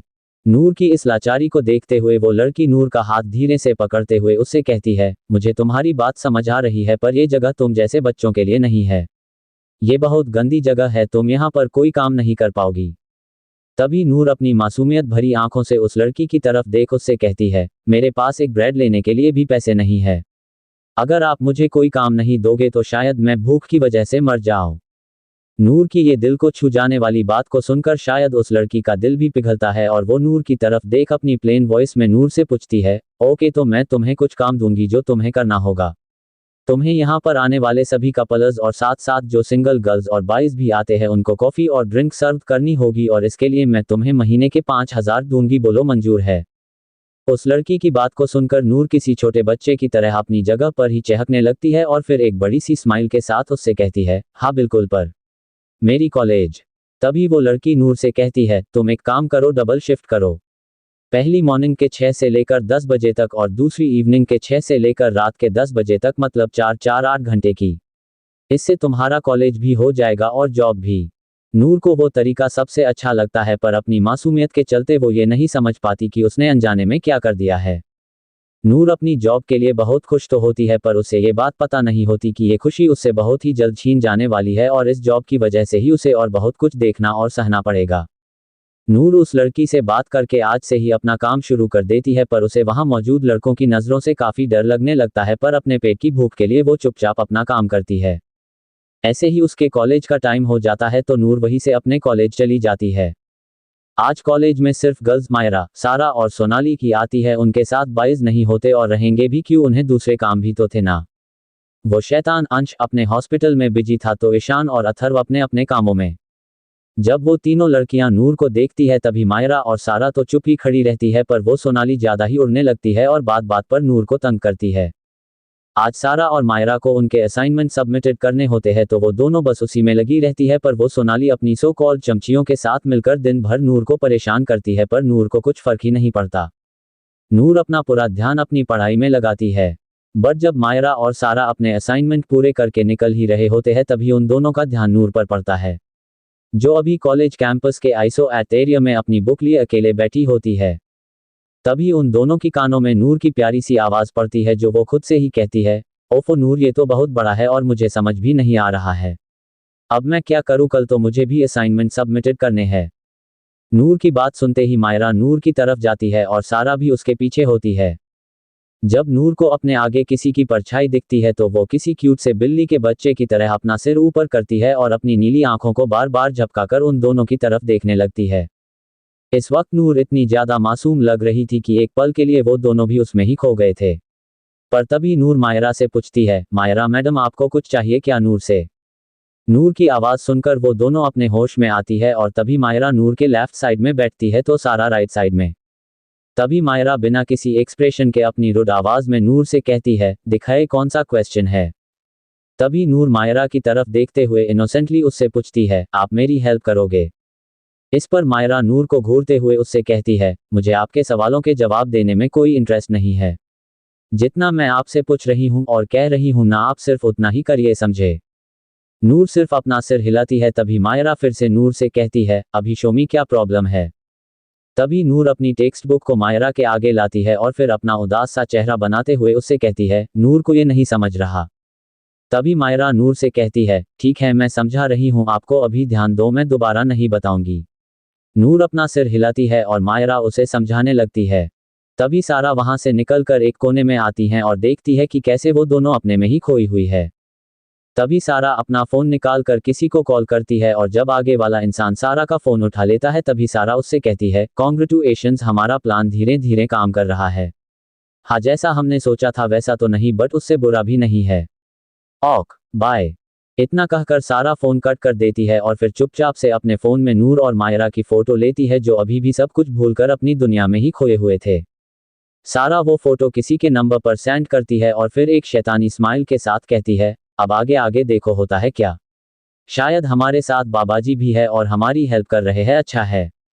इतना कहकर सारा चुपचाप अपनी जगह पर जाकर बैठ जाती है। तब तक मायरा भी नूर को उस क्वेश्चन को सोल्व करने में हेल्प करती है और तभी मायरा नूर की तरफ देख उससे पूछती है, डॉल आपको समझा ना दिदू ने जो समझा? मायरा अपनी धुन में ये भूल गई थी कि अभी सिचुएशन पहले वाली नहीं है और शायद इसी के चलते उसने नूर को डॉल बोल दिया, जो मायरा 17 साल पहले नूर को बुलाती थी। नूर के लिए सबने प्यारे प्यारे निकनेम्स रखे थे, जैसे मायरा और ईशान की डॉल, सारा और अथर्व की बनी एंड अंश की बेबी ओवर। वैसे अंश ने बहुत सारे और प्यारे से नेम्स दिए थे नूर को, पर बेबी ओवर स्पेशल था और उसके लिए अंश बहुत ज्यादा पजेसिव भी था। अगर घर में किसी ने नूर को गलती से भी बेबी ओवर कह दिया तो उसको अंश के गुस्से का सामना करना पड़ता था। वक्त के साथ वो सब कुछ बदल गया और अभी सब नूर को उसके नाम से ही बुलाते हैं या फिर उसके दूसरे स्पेशल नेम से, जो था खूनी और मर्डरर। जब मायरा को अपनी कही गई बात का एहसास होता है तब वो झट से अपने आप पर काबू रखते हुए नूर से कहती है, आई मीन आपको समझा जो मैंने आपको समझाया है नूर। समझा तो ठीक है, पर अगर नहीं समझा तो खुद समझ लेना। इतना कहकर मायरा वहां से उठती है और बाहर चली जाती है। सारा भी उसके पीछे आती है और फिर उसका हाथ पकड़ते हुए उससे कहती है, ये क्या था मायू, डॉट यू कर हर डू योर शो?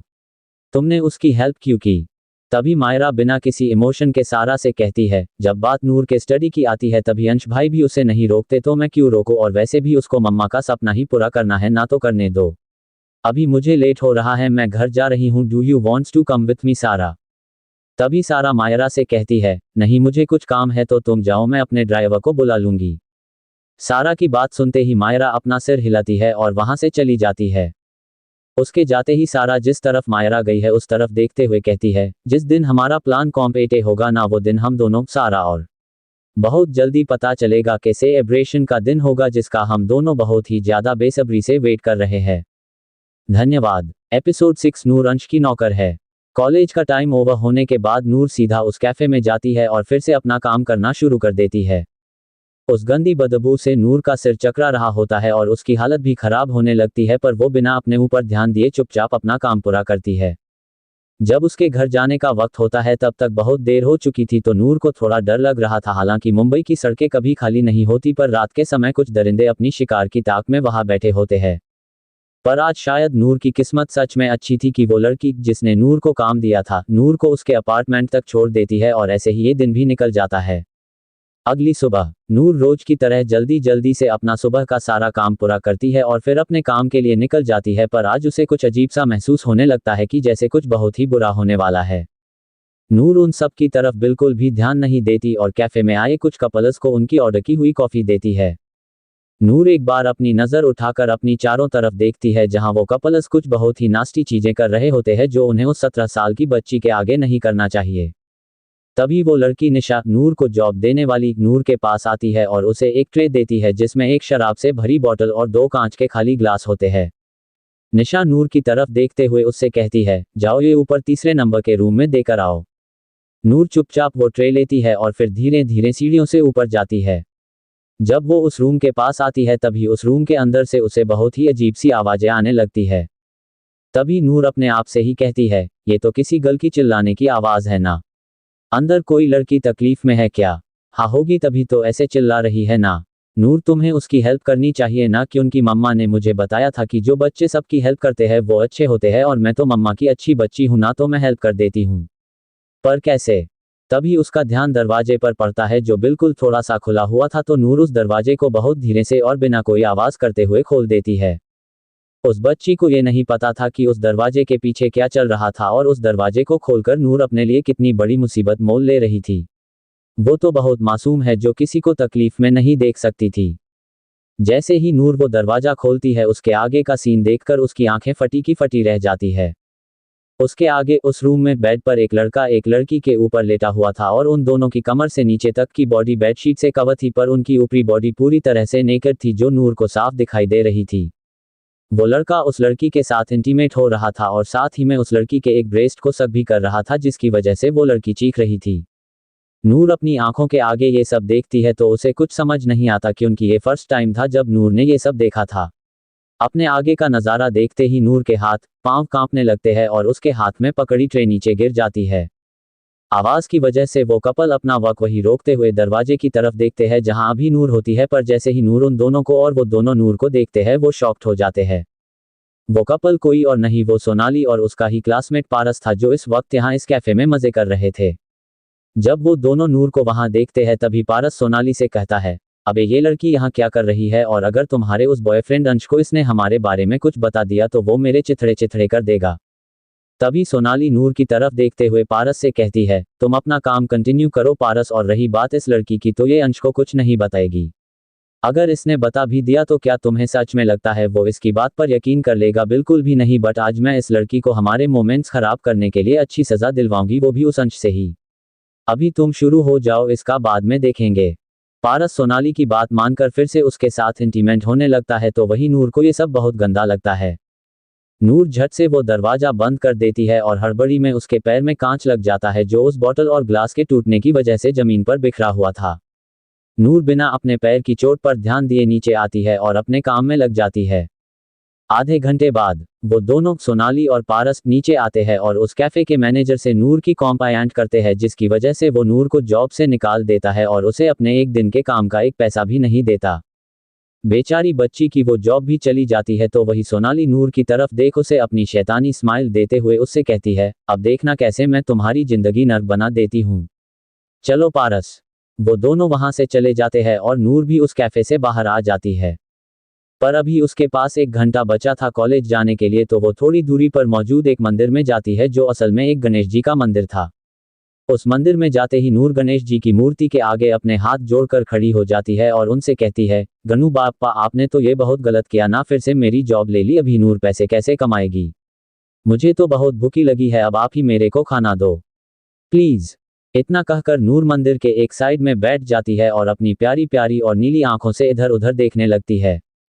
फिर उसका मन होता है कि वो बाहर जाए, तो वो जैसे ही बाहर आती है उसकी नज़र एक आदमी पर पड़ती है, जो इस वक्त मंदिर के बाहर बैठे भिखारियों को खाने के लिए दाल चावल दे रहा होता है। खाना देखते ही नूर की आंखें चमकने लगती है और वो पीछे गणेश जी की मूर्ति की तरफ देखते हुए कहती है, थैंक यू गनू बापा। मुझे पता है ये आपने किया है मेरे लिए, ओवर यू।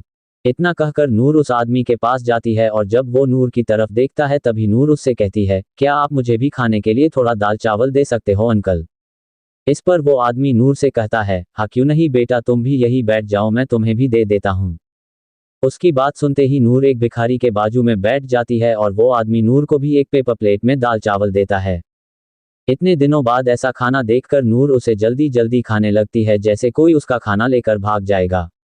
उसके पास बैठे हुए भिखारी भी नूर को बहुत अजीब तरफ से देखने लगते हैं पर नूर को कोई फर्क नहीं पड़ता, वो तो बस अपने खाने में ही बिजी होती है। ऐसे ही थोड़ी देर बाद नूर के कॉलेज का टाइम हो जाता है तो वो अपने कॉलेज के लिए निकल जाती है।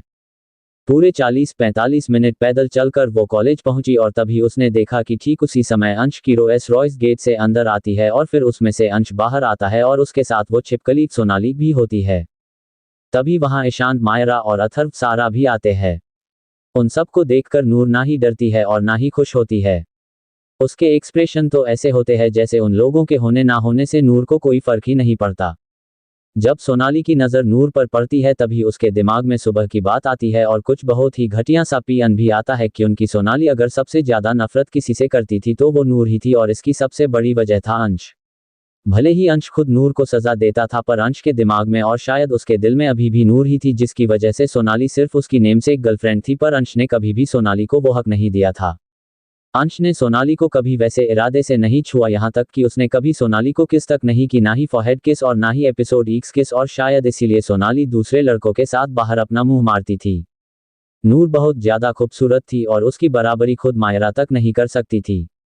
सोनाली हमेशा कोई ना कोई मौका ढूंढती रहती थी नूर को चोट पहुंचाने के लिए, उसे ह्यूमिलिएट करने के लिए, और उसे वो मौका भी मिलता था अंश के बदले की वजह से।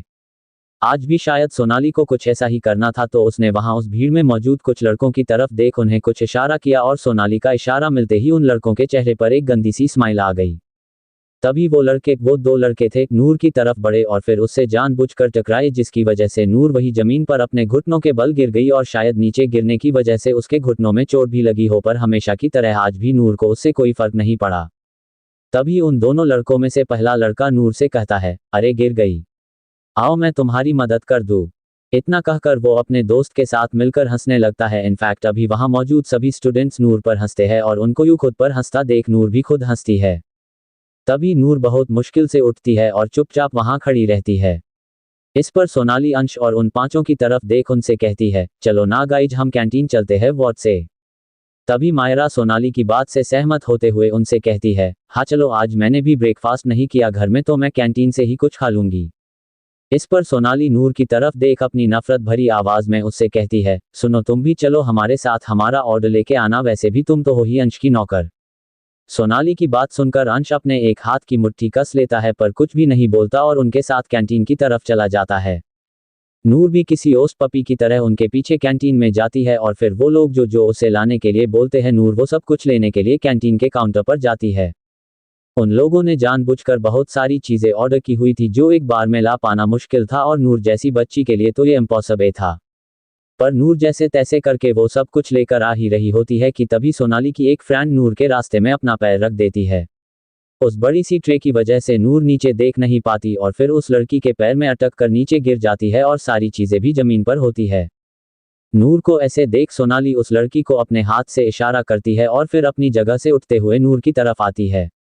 इससे पहले कि नूर कुछ कहे या कुछ करे सोनाली नूर को उसके बालों से पकड़ लेती है और उसे फर्श पर से अपने पैरों पर उठाते हुए उससे कहती है, एक छोटा सा काम बताया था मैंने तुम्हें, तुमसे वो भी नहीं हुआ। खुद तो गिरी ही और साथ में पूरा खाना भी गिरा दिया। तुम्हें पता भी है कितना महंगा है ये, और अब इसके पैसे क्या तुम दोगी। सोनाली ने नूर के बालों को बहुत कसके पकड़ा हुआ था जिसकी वजह से नूर को अंदर से काफी तकलीफ हो रही थी पर उसके चेहरे पर दर्द की वजह से एक शिकन तक नहीं आई थी। तभी सोनाली आगे नूर से कहती है, नहीं रुको, तुम ऐसे नहीं मानोगी, तुम्हें तो मैं एक अच्छा सबक सिखाती हूं ताकि तुम फिर ऐसी कोई गलती ना करो। धन्यवाद। एपिसोड 7 प्रियांश सिंह राठौड़ का ईगो और सेल्फ रिस्पेक्ट। इतना कहते ही सोनाली आसपास देखने लगती है कि तभी उसकी नज़र एक टेबल पर रखे हुए कॉफ़ी के कप पर पड़ती है जिसमें से अभी भी भाप निकल रही है और उससे ये पता चलता है कि वो कॉफ़ी अभी भी बहुत गर्म है। तभी सोनाली बिना किसी देरी के नूर की 2 उंगलियां उस गर्म कॉफी के कप में डुबा देती है, जिसे देख वहां मौजूद सभी स्टूडेंट्स को थोड़ा डर लगने लगता है। तो वही वो चारों सिवाय अंश अपना मुंह खुला करके सोनाली और नूर की तरफ ही देख रहे होते हैं। रही बात उस हार्ट एस अंश की, तो वो अभी बिना किसी एक्सप्रेशन के नूर के चेहरे की तरफ ही देखे जा रहा है। अपने उंगलियों को यूं जलता हुआ देख नूर एक उफ तक नहीं करती और सिर्फ अपनी उंगलियों की तरफ देखती रहती है। वहां सब के सब बहुत शॉक्ड हो जाते हैं नूर को इतना शांत देखकर। सोनाली पूरे 5 मिनट तक नूर की उंगलियों को उस कॉफी के कप में डुबा कर रखती है और तब तक नूर की दूध जैसी सफेद बॉडी पूरी तरह के लाल हो चुकी थी और यहाँ तक कि उसकी बॉडी अभी जल तप रही थी। 5 मिनट बाद जैसे ही सोनाली नूर की उंगलियों को छोड़ती है, तब नूर बुरी तरह से जली हुई अपनी उंगलियों को देखती है और मुस्कुराने लगती है, जिसे देख सब कंफ्यूज्ड होते हैं। तभी अंश के टेबल के पीछे बैठी एक लड़की अपनी फ्रेंड से कहती है, अरे यार ये लड़की पागल है क्या, देखो कैसे उसकी दोनों फिंगर्स जल गई है, तब भी ये हंस रही है। तभी उसकी फ्रेंड उससे कहती है, मैंने तो कभी उसके आंखों में आंसू तक नहीं देखे, पता नहीं उसमें कोई इमोशंस है या नहीं। उन दोनों लड़कियों की बात सुनकर अंश नूर की तरफ देखता है जो अभी वहां पर नहीं होती और ये देख अंश कुछ बेचैन सा हो जाता है। तभी वो उन लोगों की तरफ देख उनसे अपनी रुड आवाज में कहता है, मैं अभी आता हूँ गाइज, तुम लोग तब तक कुछ खा लो। इतना कहकर अंश अपनी जगह से उठता है कि तभी सोनाली अंश को रोकते हुए उससे कहती है, अंश कहाँ जा रहे हो तुम, अगर जाना ही है तो मैं भी आती हूँ। सोनाली की बात सुनते ही अंश उसे अपनी रेड आई से घूरते हुए अपनी कोल्ड आवाज में उससे कहता है, मैं मरने के लिए जा रहा हूँ, चलोगी क्या, और क्या लगा के रखा है तुमने हाथ, तुम्हारे पास अपने कोई काम नहीं होते करने के लिए जो हमेशा मेरे पीछे लगी रहती हो। नाउ डोंट योर डरे टू एपिसोड असमी, वरना ऐसी जगह पहुंचा दूंगा ना जहां से वापस आना तुम्हारे लिए इम्पॉसिबल हो जाएगा। In yes be in your image, अगर मैंने अपनी इमेज क्रॉस की तो तुम्हारे लिए बहुत बुरा होगा। इतना कहकर अंश कैंटीन से निकल जाता है।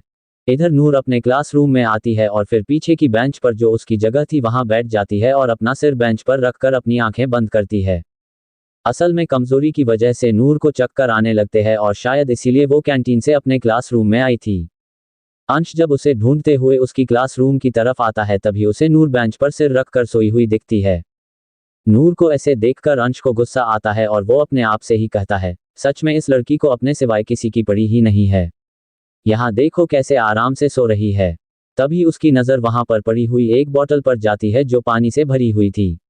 अंश नूर की तरफ देखते हुए कहता है, अभी बताता हूं मैं इसको, बहुत शौक है ना आराम करने का। अंश वो बोतल उठाता है और फिर गुस्से में नूर की तरफ बढ़ता है। नूर के पास आते ही बिना कुछ सोचे समझे अंश वो पूरी बोतल नूर के ऊपर खाली कर देता है, जिसकी वजह से नूर हड़बड़ाकर उठती है। उस बोतल का पानी ठंडा होता है, जिसकी वजह से नूर को ठंड लगने लगती है, पर वो बिल्कुल भी दिखाती नहीं है। तभी नूर की नज़र उसके सामने खड़े शैतान अंश पर पड़ती है जो उसे ही घूर रहा होता है।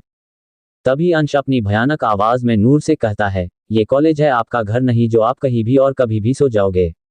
अगर सोने का इतना ही शौक है तो बता दीजिए मुझे, मैं बेकार में अपने पैसे आपकी पढ़ाई पर खर्च नहीं करूंगा। हाँ, ये बात तो सच थी कि नूर के अब तक की सारी स्टडी का खर्चा अंश ही देता था, क्योंकि नूर ने इसके लिए अंश के आगे बहुत हाथ पैर जोड़े थे और आखिर में अंश नूर की ये बात मान गया। पर इसके बदले उसने नूर से भी एक शर्त रखी कि अंश उसकी मर्जी चाहे जो भी नूर के साथ करे, उसके लिए नूर कभी कोई कॉम्प्लायंट नहीं करेगी। नूर को जैसे तैसे करके अपनी पढ़ाई पूरी करनी थी और इसके लिए नूर ने अंश की ये शर्त मान ली। इस बात का बहुत अच्छी तरह से फायदा उठाते हुए अंश ने कभी भी कोई कसर नहीं छोड़ी नूर को दर्द देने की। अंश के साथ साथ मायरा, ईशान और यहाँ तक कि उस सोनाली ने भी उस बच्ची को एक खिलौने की तरह यूज किया। इन 12 सालों में नूर की दिमागी हालत इतनी ज्यादा बिगड़ गई कि अभी उसे ना ही कोई होश रहता है और ना ही कोई फर्क पड़ता है। अंश के पीछे भी बाकी सभी ने नूर को इतनी तकलीफें दी जिसका शायद अंश को कोई अंदाजा ही नहीं है। नूर की पूरी बॉडी पर कुछ ना कुछ चोटों के निशान है जिसे अंश ने भी नहीं देखा या फिर कभी देखने की कोशिश ही नहीं की। अंश की बात को सुनते ही नूर उसकी तरफ देखती है और कुछ बोलने ही वाली होती है कि तभी नूर को उसकी नाक में से कुछ गर्म सा लिक्विड बाहर आता हुआ महसूस होता है। इससे पहले कि अंश कुछ देख पाए, नूर जल्दी से हड़बड़ी में अपना बैग उठाती है और फिर वहां से बाहर भाग जाती है। नूर को यूं भागते हुए देख अभी अंश के गुस्से की कुछ सीमा ही नहीं होती और वो पास में पड़े हुए बेंच को किक करते हुए कहता है, नूर आपकी हिम्मत भी कैसे हुई मुझे इग्नोर करने की, इसकी सजा तो मैं आपको देकर ही रहूंगा और ट्रस्ट मी ये बहुत पेनफ्यू होगा आपके लिए। इतना कहकर अंश भी उस क्लासरूम से चला जाता है। इधर नूर दौड़ते हुए गर्ल्स वॉशरूम में आती है और जल्दी से वॉशरूम का मेन डोर बंद कर देती है। इस वक्त नूर उस वॉशरूम में अकेले ही थी तो किसी और का उसे देखने का कोई चांस ही नहीं था। जब नूर थोड़ा आगे जाकर सिंक के पास खड़ी होती है तभी उसकी नाक से वो गर्म लिक्विड बाहर निकलने लगता है। वो लिक्विड कुछ और नहीं ब्लड होता है जो अभी नूर की नाक से बाहर आने लगता है। इतना ही नहीं, अभी नूर के मुंह से भी खून आने लगता है और नूर अपना सिर पकड़ लेती है। नूर जोर जोर से चीख रही थी जो शायद उसके सिरदर्द की वजह से उसे बहुत तकलीफ हो रही थी। नूर वही नीचे जमीन पर अपना सिर पकड़ के बैठ जाती है और वैसे ही दर्द में तड़पती रहती है। इधर अंश की आंखों में जुनून होता है क्योंकि नूर ने उसे इग्नोर करके अंश का ईगो हर्ट किया था जो अंश किसी भी हालत में बर्दाश्त नहीं कर सकता था। रेयांश सिंह राठौड़ के लिए उसका ईगो और उसकी सेल्फ रिस्पेक्ट बहुत मायने रखती थी, फिर उसके लिए चाहे उसे कुछ भी करना पड़े वो करता था। आज जाने अनजाने में नूर ने इस जानवर के ईगो को चोट पहुंचा के खुद अपने लिए बहुत बड़ी प्रॉब्लम को इनवाइटेड किया था। नूर को इस बात की बिल्कुल भी खबर नहीं थी कि उसकी ये गलती उस पर कितनी भारी पड़ने वाली है। अंश इस वक्त कैंटीन में आता है और आते ही उन लोगों जहां अंश अपने फ्रेंड्स के साथ बैठा हुआ था के टेबल पर जो पानी से भरा ग्लास रखा हुआ था, अंश वो ग्लास उठाकर उसमें का सारा पानी एक ही सांस में पी लेता है। इस वक्त अंश की आंखें गुस्से की वजह से लाल हो चुकी थी जिसे देखकर उन सबको ये तो पता चल गया था कि आज किसी की तो भी मौत आने वाली है। तभी मायरा थोड़ी सी हिम्मत दिखाते हुए अंश से पूछती है, भाई क्या बात है, आप इतना गुस्सा क्यों हो? मायरा का सवाल सुनते ही अंश उसके हाथ में मौजूद वो खाली ग्लास फर्श पर पटकता है जिसकी वजह से उस कांच के ग्लास के टुकड़े टुकड़े होकर इधर उधर बिखर जाते हैं। अंश का ये भयानक रिएक्शन देखकर कैंटीन में मौजूद सभी स्टूडेंट्स डर जाते हैं और डर की वजह से कांपने भी लगते हैं। तभी अंश गुस्से में अपने दांत पिसते हुए उनसे कहता है, उस लड़की की हिम्मत तो देखो, शी डायरेक्ट वाई इग्नोर्ड मी। रेयांश सिंह राठौड़ को इग्नोर किया उसने मेरी सेल्फ रिस्पेक्ट को ट्रिगर किया है और मैं उसे इसके लिए तो आसानी से नहीं छोड़ूंगा। एक छोटी सी लड़की मुझे अपनी अकड़ दिखाएगी और मैं उसे चुपचाप सह लूंगा क्या? उसे उसके किए की सजा तो आज और यही इस कॉलेज में सबके सामने मिलेगी और मुझे ये करने से कोई भी रोक नहीं सकता। अंश की बातें सुनकर सोनाली तो मन ही मन बहुत खुश होती है और उसके दिल को तो जैसे सुकून ही मिलता है। वो अंश की तरफ देखती है और अंश के रेड फेस को देखकर अपने मन में सोचती है, ओह माय गॉड, आज अंश सच में बहुत ज्यादा गुस्से में है और हो भी क्यों ना। उसके लिए सबसे इम्पोर्टेंट उसकी सेल्फ रिस्पेक्ट है जिसके लिए वो किसी की जान तक ले सकता है और यहाँ उस दो कौड़ी की लड़की ने उसकी सेल्फ रिस्पेक्ट को ही अपने पैरों के नीचे कुचल दिया। बहुत बड़ी भूल नहीं पर गुनाह कर दिया और गुनाह करने वालों के साथ ये इंसान के भेस में हैवान पता नहीं क्या करता है। पर मुझे क्या, वो जो मर्जी करे, मुझे तो बस ये देखना है कि उस लड़की को अंश क्या और कौन सी सजा देगा, पर हाँ वो जो भी करे वो बिल्कुल भी आसान और पेनलेस तो नहीं होगा। चलो get ready Sonali baby, game अभी स्टार्ट होने ही वाला है और मुझे इस गेम में सबसे ज्यादा मजा आएगा उस लड़की को तड़पता हुआ देखकर। तभी सोनाली के शैतानी दिमाग में कुछ आता है और वो फिर से सोचने लगती है, अरे हाँ, मैं सुबह की बात को कैसे भूल सकती हूँ। इस वक्त अंश बहुत ज्यादा गुस्से में है और ऐसे में अगर मैंने उस लड़की के बारे में अंश को बता दिया तो मजा ही आ जाएगा। तभी सोनाली अंश की तरफ देखते हुए उससे कहती है, अंश मुझे तुम्हें कुछ बताना है और ये उस लड़की के बारे में ही है। तभी अंश अपनी लाल आंखों से सोनाली की तरफ देखता है जिसकी वजह से वो खुद भी डर जाती है। तभी अंश अपनी रुड आवाज में उससे पूछता है, क्या बताना है? तभी सोनाली अपनी झूठी इनोसेंट वाली शक्ल बनाकर अंश से कहती है, अंश आज जब मैं बाहर गई थी तभी मैंने उस लड़की को बियो कैफे, उस कैफे का नाम से बाहर आते हुए देखा था। सोनाली की बात सुनकर अंश के साथ साथ सभी शॉक्ड हो जाते हैं क्योंकि उन सबको पता था कि वो कैफे कैसी है और वहां कैसे कैसे लोग जाते हैं। सोनाली की बात सुनकर अंश का दिमाग थोड़ा फिर जाता है और वो सोनाली के गले को पकड़ते हुए अपनी बहुत ही डरावनी आवाज में उससे कहता है, तुम्हारी हिम्मत भी कैसे हुई उसके लिए इतना गंदा सोचने की? हाँ, मैं कैसे मान लूं कि तुम सच बोल रही हो? बोलो, कोई प्रूफ है तुम्हारे पास जो ये साबित कर सके कि तुम जो भी बकवास कर रही हो वो सही है, बोलो। तभी सोनाली थोड़ा घबराते हुए अंश से कहती है, हाँ है मेरे पास प्रूफ, रुको। सोनाली की बात सुनकर अंश उसके गले को छोड़ देता है। तभी सोनाली अपने फोन में एक फोटो दिखाती है जिसमें ये साफ साफ दिख रहा था कि नूर उस कैफे के अंदर से बाहर आ रही थी। असल में ये फोटो उस सोनाली ने चुपके से खींची थी ताकि वो इसे प्रूफ बनाकर नूर को अंश की नजरों में और गिरा दे। वो फोटो देखते ही अंश की आंखें फटी की फटी रह जाती है। धन्यवाद। एपिसोड 8, अंश की हैवानियत और नफरत। तभी सोनाली अंश को और ज्यादा भड़काते हुए उससे कहती है, देखा ये लड़की वहां गई थी और तुम्हें तो पता है ना कि वो जगह कितनी गंदी है और वहां क्या क्या होता है। देखने में तो बिल्कुल भोली लगती है, पर किसे पता था कि वो अंदर से कैसी है। इससे पहले कि वो अपनी बात पूरी करती अंश उसके पास में रखे टेबल के अपने हथौड़े जैसे हाथ से तोड़ देता है और फिर अपने मन में ही सोचने लगता है, मुझे नहीं पता था कि आप कुछ पैसों के लिए इतना नीचे गिर जाएगी नूर। डॉट डॉट आपको तो बिन मांगे सब कुछ मिल रहा है ना, तो फिर क्यों? मैंने कभी सोचा भी नहीं था कि आप इस हद तक चले जाओगे कि खुद अपनी बॉडी। छी, आज मुझे खुद पर गुस्सा आ रहा है, खुद से इतनी नफरत हो रही है कि कैसे मैं आपकी असलियत को जान नहीं पाया। आप सच में एक श्राप है, बहुत बड़ा श्राप, और जो गलती आपने की है उसके लिए देखो मैं आपके साथ क्या करता हूँ।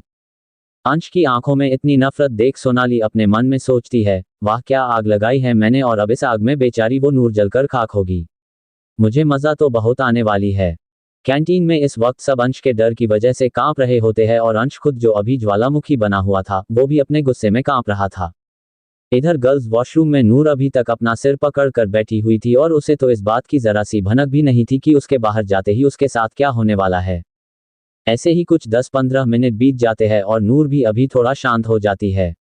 जब वो जमीन से उठकर सिंक के पास लगे मिरर में अपनी शक्ल देखती है तो उसे जैसे खुद से नफरत होने लगती है।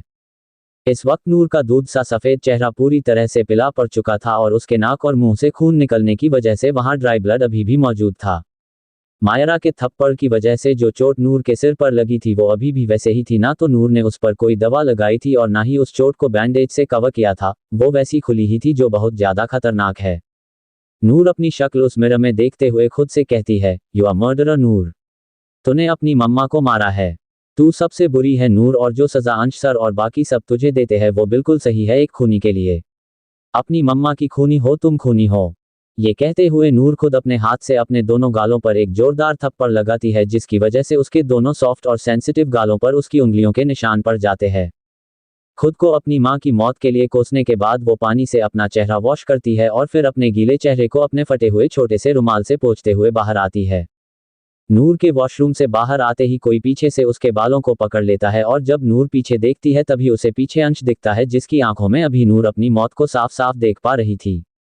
नूर के बालों को और कसके पकड़ते हुए अंश अपनी नफरत भरी आवाज में उससे कहता है, आपकी हिम्मत भी कैसे हुई मुझे रेयांश सिंह राठौड़ को इग्नोर करने की? आप अपने आप को समझती क्या है नूर, और आपकी औकात मेरे आगे एक रत्ती भर की नहीं है। तभी नूर अपनी नजर नीचे झुकाए हुए अंश से कहती है, मैंने आपको इग्नोर नहीं किया सर, वो तो। इससे पहले नूर आगे कुछ बोलती, अंश नूर के गाल पर एक थप्पड़ मारते हुए उससे कहता है, आपने फिर से एक गलती कर दी मेरे आगे अपना मुंह खोलकर। मुझे ये बिल्कुल भी पसंद नहीं है कि कोई मेरे आगे कुछ बोले, और आप बहुत जुबान चल रही है ना आपकी, तो रुकिए अभी बताता हूं मैं आपको कि इसकी सजा क्या होती है। इतना कहकर अंश अपनी ब्लैक पैंट से अपनी लेदर की बेल्ट निकालता है जो बहुत ज्यादा मोटी थी। अंश को अपनी बेल्ट निकालता हुआ देख वहां खड़े सभी के पसीने छूटने लगते हैं और तो और सभी प्रोफेसर्स और कॉलेज का प्रिंसिपल भी अभी वहां आ जाते हैं। किसी में भी इतनी हिम्मत नहीं थी कि वो अंश को रोके, तो वो सभी वहां भूत बने चुपचाप खड़े रहते हैं। इस वक्त अंश बिल्कुल जानवर बन चुका था जिसे सही गलत कुछ भी समझ नहीं आता, और इसी के चलते अंश ने नूर को अपनी बेल्ट से मारना शुरू किया। जैसे ही बेल्ट की एक मार पड़ने की वजह से नूर लड़खड़ाने लगी तभी अंश अपनी ऊंची आवाज में नूर से कहता है, अगर एक बार फिर से आप और लड़खड़ाए ना तो याद रखिए मैं आपके दोनों पैर भी तोड़ दूंगा नूर। इतना कहकर अंश नूर को अपनी बेल्ट से मारने लगता है और नूर बिना कुछ बोले चुपचाप उसकी सारी मार खा लेती है। इतने दर्द और तकलीफों के बावजूद भी नूर के चेहरे पर एक हल्की सी शिकन तक नहीं आती और ना ही उसकी आंखों में एक आंसू आता है, पर उसके चेहरे पर एक सुकून जरूर होता है। अंश अपने गुस्से और नफरत में अंधा होकर नूर को इतनी बुरी तरह से मारता है कि बेल्टों की मार की वजह से नूर की पीठ पूरी छिल जाती है और उसमें से अभी खून भी बहने लगता है। वहां अभी पूरा कॉलेज मौजूद था जो ये सब देख रहा था, पर उनमें से किसी ने भी अंश को रोकने की या फिर नूर को बचाने की थोड़ी सी भी कोशिश नहीं की। सब लोग नूर को ऐसे पिटते हुए देख उसका मजा ले रहे थे, सिवाय दो लोगों के। वो कौन है ये जल्दी पता चल जाएगा कि उनकी कॉलेज में सभी नूर से चिढ़ते थे और इसके पीछे दो वजह थी। उसमें से पहली, नूर कॉलेज में सबसे ज्यादा स्मार्ट और इंटेलिजेंट थी, और दूसरी वजह थी कि नूर दिखने में किसी परी से कम नहीं थी जिसकी वजह से कॉलेज की सारी लड़कियां नूर से जलती थी। अंश लगभग 10 मिनटों से नूर को मार रहा था और अब तक तो नूर की पीठ पर बेल्ट की वजह से बहुत गहरे जख्म भी बन चुके थे। इतना दर्द सहने के बाद भी नूर की मुंह से एक उफ तक नहीं निकला, जिससे सब थोड़ा शॉक्ड हो गए थे कि कैसे वो लड़की बिना रोए चीखे चिल्लाए ऐसे किसी खंबे की तरह बिना हिले डुले एक जगह पर चुपचाप खड़ी है। यहाँ तक कि अंश को भी थोड़ी हैरानी हो रही थी और साथ ही साथ और ज्यादा गुस्सा भी आ रहा था कि उनकी अंश ऐसा इंसान था जिसे अपने आगे सब लोगों को डरे और सहमे हुए देखना बहुत अच्छा लगता था। अंश सबको अपनी खौफ से डरा कर रखना चाहता था, पर यहाँ ये छोटी सी लड़की उसके आगे बिना किसी डर के खड़ी थी जो उसे बिल्कुल भी गवारा नहीं था। नूर को ऐसे चुप देखकर अंश वो बेल्ट अपने हाथ से नीचे जमीन पर फेंक देता है और फिर नूर के चिन ठुड्डी को अपने हाथों में जोर से पकड़ता है। नूर को अंश की इन सभी हरकतों से दर्द को बहुत ज्यादा हो रहा था, पर इन 12 सालों में वो अपने इमोशंस को छिपाना बहुत अच्छे से सीख गई थी और शायद उसे ये बात भी पता थी कि अब चाहे उसे जो हो जाए उसके लिए रोने वाला कोई नहीं है।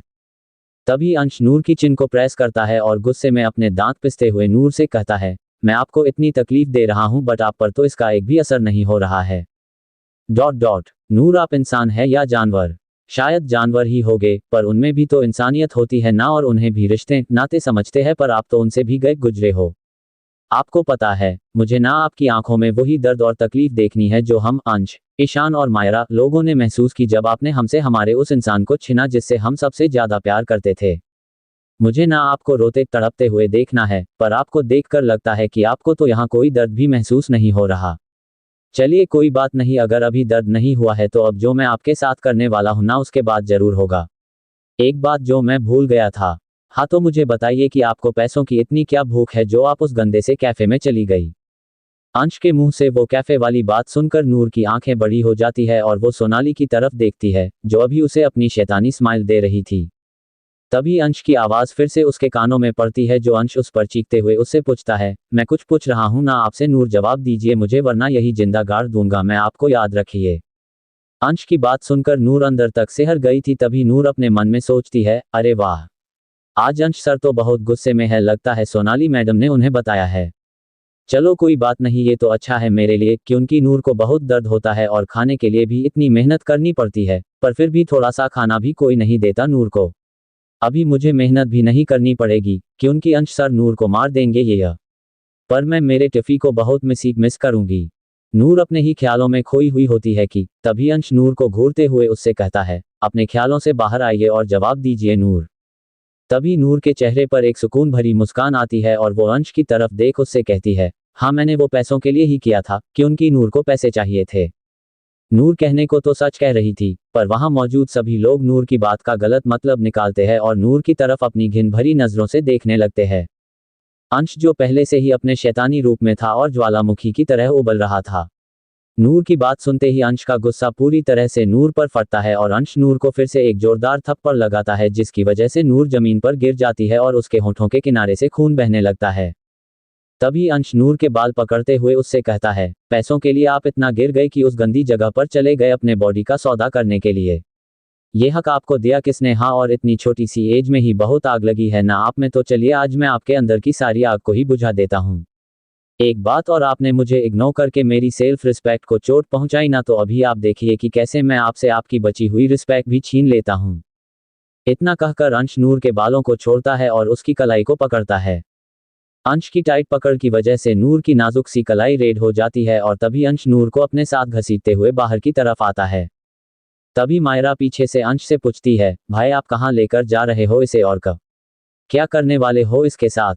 अंश मायरा की तरफ बिना देखे अपनी सख्त आवाज में उससे कहता है, आज इसे मैं वो सजा दूंगा जो किसी भी लड़की के लिए उसके सोच से भी बहुत डरावनी और खौफनाक होती है। मुझे इसे पूरी तरह से तोड़ना है मायू, और फिर चाहे उसके लिए मुझे जो भी करना पड़े, आई फुकिंग डोंट केयर। इतना कहते ही अंश फिर से नूर को खींचते हुए अपने साथ कॉलेज के पार्किंग एरिया में लाता है और फिर अपने कार का पैसेंजर सीट वाला दरवाजा खोलकर नूर को कार के अंदर धकेल देता है और खुद भी ड्राइवर सीट पर बैठकर कार स्टार्ट करता है और फुल स्पीड में वहां से निकल जाता है। धन्यवाद। एपिसोड 9, मायरा और सारा का सोनाली को थप्पड़। नूपुर, नूर की मम्मा की डेथ मिस्ट्री। तभी मायरा अंश की तेजी से दौड़ती हुई कार की तरफ देख ईशान से कहती है, मुझे डर लग रहा है ईशु, कहीं भाई कुछ गलत ना कर दे। इस वक्त वो बहुत ज्यादा गुस्से में है और भाई का इतने गुस्से में होना ना तो भाई के लिए अच्छा है और ना ही किसी और के लिए। तभी ईशान कुछ बोलने ही वाला होता है कि सोनाली उससे पहले ही मायरा से कहती है, ओ कम ऑन मायरा, तुम इतना क्यों डर रही हो? अगर अंश उस लड़की के साथ कुछ बुरा करे भी तो हु केयर्स? अच्छा होगा वो भला इस दुनिया को टाटा बाय बाय बोलकर यहाँ से चली जाए, मर जा। इससे पहले कि सोनाली अपना आखिरी शब्द पूरा करती, मायरा सोनाली के गाल पर एक थप्पड़ मारती है। ये सभी के लिए बहुत शॉकिंग होता है और सोनाली को तो कुछ समझ ही नहीं आता कि आखिर क्यों मायरा ने उसे थप्पड़ मारा। सोनाली जब मायरा की तरफ देखती है उसे मायरा की आंखों में गुस्सा दिखता है जिससे एक पल के लिए सोनाली भी डर जाती है। मायरा एक आखिरी बार सोनाली की तरफ अपनी गुस्से भरी नजरों से देखती है और वहां से चली जाती है और ईशान भी उसके पीछे पीछे चला जाता है। तभी सोनाली अपनी नफरत भरी आवाज में वहां खड़ी सारा से पूछती है, मैंने ऐसा क्या गलत बोल दिया जिसकी वजह से मायरा ने मुझे थप्पड़ मारा? वो भी तो यही चाहती है ना, तो फिर मेरे बोलने से क्यों उसे इतना गुस्सा आया? तभी सारा भी अपनी गुस्से भरी आवाज में सोनाली को जवाब देती है, अगर उसके जगह पर आज मैं भी होती ना तो यही करती जो मायू ने किया है। नूर ने जो भी किया वो उन तीनों का फैमिली मैटर है और इसमें तुम्हें बोलने की या फिर इंटरफेयर करने की कोई जरूरत नहीं है। भले ही मायू नूर से नफरत करती है पर वो आज भी उसकी वही लिटिल सिस्टर है और रहेगी। उन दोनों का खून का रिश्ता है जो किसी भी गुस्से और नफरत की वजह से एक झटके में टूट नहीं सकता। मायू की नाराजगी की वजह से वो ये देख नहीं पा रही कि वो उसकी बहन को हर्ट कर रही है। जिस दिन उसे ये एहसास हो जाएगा ना, उस दिन उसका नूर के लिए सारा प्यार बाहर आ जाएगा जो अभी उसने अपने दिल के किसी कोने में दबा कर रखा है। मैं और अथर्व नूर को बस दिखावे के लिए छोटी मोटी चोट पहुंचाते हैं क्योंकि हमें पता है कि जो भी नूपुर माँ के साथ हुआ है उसमें नूर का हाथ नहीं हो सकता। हाँ, ये वही दो लोग थे जिन्हें नूर को तकलीफ में देखकर तकलीफ हो रही थी पर अंश के डर की वजह से वो भी मजबूर थे। पर तुम चारों तो उस बच्ची को इतनी तकलीफ दे रहे हो जिसकी कोई हद ही नहीं है। चलो ठीक है, वो तीनों अपने माँ के प्यार की वजह से नूर को चोट पहुंचाते हैं, पर तुम्हारे पास कौन सा रीजन है जिसकी वजह से तुम नूर को इतनी तकलीफ देती हो? बोलो। वो तो शुक्र है कि भाई खुद अपने गुस्से में पूरी तरह से पागल हो चुके हैं कि उन्हें सही गलत कुछ दिख ही नहीं रहा, वरना उनके बच्चे को हाथ लगाने से पहले ही वो तुम्हारा इस दुनिया से नामो निशान मिटा देते। अभी तुमने मायू के हाथ से थप्पड़ खाया ना, अब एक मेरे हाथ से भी खा लो। इससे पहले कि सोनाली कुछ कहती या करती, सारा भी खींचकर उसे एक थप्पड़ मारती है और फिर सोनाली के बाल पकड़ते हुए उससे कहती है, इससे पहले कि तुम ये पूछो कि मैंने तुम्हें ये थप्पड़ क्यों मारा, मैं खुद तुम्हें बताती हूँ। तो ये थप्पड़ है हमारे सारा और अथर्व सभी प्लान्स को फेल करने के लिए जो मैंने और अथु ने बनाए थे नूर को उन तीनों के करीब लाने के लिए, और हम दोनों नाकाफी शोभी थे कि कुछ तो वक्त करेगा, पर तुमने सब बिगाड़ दिया और वो कैफे वाली आग भी तुम्हारी ही लगाई हुई है, ये हमें पता है। पर जब तक हमें कोई प्रूफ नहीं मिलता नूर को इनोसेंट साबित करने का, तब तक तुम अपनी बची हुई जिंदगी जी लो, क्योंकि जिस दिन नूर पर लगे सभी दाग हट गए ना, उस दिन तुम्हें पता चलेगा कि नूर अंश भाई के लिए क्या है। पर तभी वो रोते हुए अथर्व की तरफ देखती है और उससे कहती है, पर कहीं इसमें बहुत ज्यादा देर ना हो जाए अथु, कि हम चाहकर भी सब कुछ पहले जैसा ना कर पाए, और इस वक्त भाई बहुत ज्यादा गुस्से में है। मुझे सच में नहीं पता कि वो उस बच्ची के साथ क्या करेंगे। तभी अथर्व उसके आंसुओं को साफ करते हुए उससे कहता है, सारा डरो मत और भगवान पर विश्वास रखो, कुछ गलत नहीं होगा। तभी सारा रोते हुए अथर्व से कहती है, तुम्हें अभी भी यही लगता है अथु? देखा नहीं कैसे और कितनी बुरी तरह से मारा है भाई ने उसे। मुझे तो ये सोच कर घबराहट हो रही है कि कहीं वो अपने गुस्से में आकर कुछ ऐसा ना कर दे जिसके लिए उन्हें सारी उम्र पछताना पड़े। तभी सारा अथर्व की तरफ देख उससे पूछती है, तुमने उन्हें क्यों नहीं रोका अथु? अगर तुम रोकते तो वो रुक जाते। तभी अथर्व सारा के आंसुओं से भरे हुए चेहरे को अपने हाथों में थामते हुए उससे कहता है, मेरे रोकने से भी नहीं रुकता वो सारा। तुमने देखा नहीं, उसने तो मायू की बात तक नहीं सुनी, जबकि मायू अंश के बहुत क्लोज है। तो थोड़ा तुम ही सोचो, ऐसे में वो मेरी और तुम्हारी बात क्यों सुनता? सारा अपना सिर हिलाते हुए और नूर की हालत का सोचते हुए बस रो रही थी, तो अथर्व उसे हक करता है और दोनों वहां से चले जाते हैं। पर इधर सोनाली भी अपने बदले की आग में जलने लगती है। सोनाली अपने रेड गाल को सहलाते हुए अपने मन में कहती है, तुम दोनों मायरा और सारा ने मुझे थप्पड़ मारकर अच्छा नहीं किया, और वो भी उस लड़की के लिए। अभी देखो मैं उसके साथ क्या करूंगी, भले ही अंश उसकी जान ले या ना ले, पर मेरे हाथों से वो जिंदा नहीं बचेगी। इतना कहकर सोनाली भी वहां से चली जाती है। वही दूसरी तरफ दिल्ली में, वहां एक घर था जो राठौर विला जितना बड़ा और आलीशान तो नहीं था पर ठीक ठाक ही था। उस घर में अभी एक मिडिल एज कपल बैठे थे जिनके हाथों में ड्रिंक से भरी ग्लास थी और वो दोनों ड्रिंक की चुस्की लेते हुए आपस में कुछ बात कर रहे थे। तभी वो आदमी अपनी वाइफ से एक शैतानी स्माइल के साथ कहता है, तो तुम्हें क्या लगता है सीमा, हमें वो काम कर देना चाहिए जिसके लिए हम पिछले 12 सालों से इंतजार करते आ रहे हैं। इस पर सीमा अपने पति से कहती है, हाँ रमेश, आखिर 6 महीने बाद हमारी भतीजी नूर 18 साल की हो जाएगी और फिर हम उससे उन सारे डॉक्यूमेंट्स पर साइन ले सकते हैं जो हमने बहुत संभाल कर रखे हुए हैं। बेचारी मायरा को तो कुछ पता ही नहीं है कि खुराना हाउस और अमे की कंपनी के सभी पेपर्स हमारे पास में है। ये दोनों मायरा और नूर के सेल्फिश चाचा चाची है, रमेश और सीमा खुराना, जिन्हें अमे ने खुराना हाउस से निकाल दिया था क्योंकि उनकी नज़र खुराना हाउस और अमे के बिजनेस पर थी। तभी रमेश अपनी नफरत भरी आवाज में कहता है, मैं अमे का सगा भाई होने के बावजूद भी उसने मुझे अपनी प्रॉपर्टी और बिजनेस में 0% का भी हिस्सा नहीं दिया और सब कुछ अपने दोनों बेटियों के नाम पर कर दिया। मायरा के नाम पर उसका न्यूयॉर्क का आलीशान मैंशन है, पर उस छोटी नूर के नाम उसका मुंबई वाला खुराना हाउस और सारा बिजनेस क्यों। मुझे न्यूयॉर्क के मैंशन का कुछ भी नहीं करना, पर मैं उसके मुंबई वाले हाउस और खासकर उसके बिजनेस को छोड़ नहीं सकता था। इसीलिए 12 साल पहले हमने वो प्लान बनाया था कि कैसे भी करके अपनी नाक रगड़ के उससे माफी मांग लेंगे और फिर उसके प्रॉपर्टी और बिजनेस को अपने नाम करेंगे। बट उस नूर की वजह से सब कुछ बिगड़ गया, हमारी पूरी मेहनत पानी में चली गई। अगर उस दिन वो नूपुर अपनी बच्ची को बचाने के लिए अपनी जान को दांव पर नहीं लगाती तो उसी दिन हमारा प्लान आधे से ज्यादा कामयाब हो जाता। हमने बहुत सोच समझ कर प्लानिंग की थी उस नूर को मारने की जिसमें उन सब की जान बसती थी। कैसे किसी राजकुमारी जैसे रखते थे सब उसे, और उस पर वो अंश हर वक्त उसके पास ही होता था। खुद अपने माँ बाप से ज्यादा तो उस लड़के अंश के पास पली है वो लड़की, और उसमें उन दोनों अमे और नूपुर को भी कोई दिक्कत ही नहीं थी कि उस लड़की को वो लड़का संभालता था। नूर के सुबह उठने से लेकर रात को उसके सोने तक सब कुछ वही देखता था, और तो और उसे अपने पास अपने रूम में ही रखता था। जब वो लड़का अपने स्कूल जाता था तब और उस नूर को दूध पिलाने के वक्त वो नूपुर के पास नूर को देता था। अपने खुद के माँ बाप से ज्यादा तो उस अंश की लाडली थी ना वो, पर हमने सब कुछ उल्टा कर दिया। हमने सोचा था कि उनके बेटी को मारने के बाद उसके मरने के दुख में मैं कैसे भी करके उन दोनों से पेपर्स पर साइन करवा लूंगा, पर उस नूर ने सब खराब कर दिया और उसी चक्कर में उस नूपुर की जान भी चली गई। तभी उसकी कमीनी वाइफ सीमा उससे कहती है, ये भी एक तरफ से अच्छा हुआ ना रमेश, भले ही हमारा प्लान वैसे नहीं तो दूसरी तरह से पूरा हो रहा है। नूपुर की जान हमारे वजह से गई थी और उसका सारा इल्जाम उस छोटी चिड़िया पर लग गया। उस छोटी चिड़िया की माँ ने हमारा प्लान बिगाड़ा तो हमने उसकी सबसे प्यारी बेटी की जिंदगी बिगाड़ी। आखिर माँ बाप के किए की सजा तो उनके बच्चों को ही भुगतनी पड़ती है ना। कैसे वो लड़की वहां सबकी जान थी, सब उससे कितना ज्यादा प्यार करते थे, पर अब देखो हमने कैसे पूरा गेम ही पलट दिया कि अभी सब उस नूर से नफरत करते हैं। यहाँ तक कि अंश जो नूर का बाप बना फिरता था खुद उसने नूर को घर से बाहर निकाल दिया। कहते हैं ना कि गुस्सा इंसान का सबसे बड़ा दुश्मन होता है, तो उस अंश के साथ भी कुछ ऐसा ही हुआ था। बचपन से ही उस छोटे से लड़के में उसकी उम्र से कई गुना ज्यादा तो गुस्सा ही था, और यहाँ तक कि उसके गुस्से से अच्छे अच्छों की पैंट गीली हो जाती थी। उस अंश को भी अपने गुस्से में कुछ भी नहीं दिखाई दिया। वो तो अपने गुस्से में सब सही गलत ही भूल जाता था, और हमने भी तो उसे उसकी सबसे प्यारी नूपुर माँ को छीन लिया था, तो बच्चे को बहुत बड़ा सदमा तो लगेगा ना।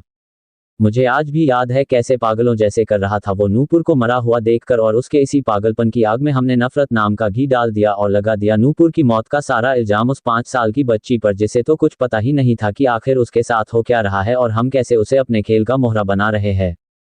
जब सबने उस बच्ची को कोसा ताने मारे यहाँ तक कि उसे अपने ही घर से निकाल दिया, तब हमने उस बच्ची को सहारा दिया, उस पर दया दिखाई।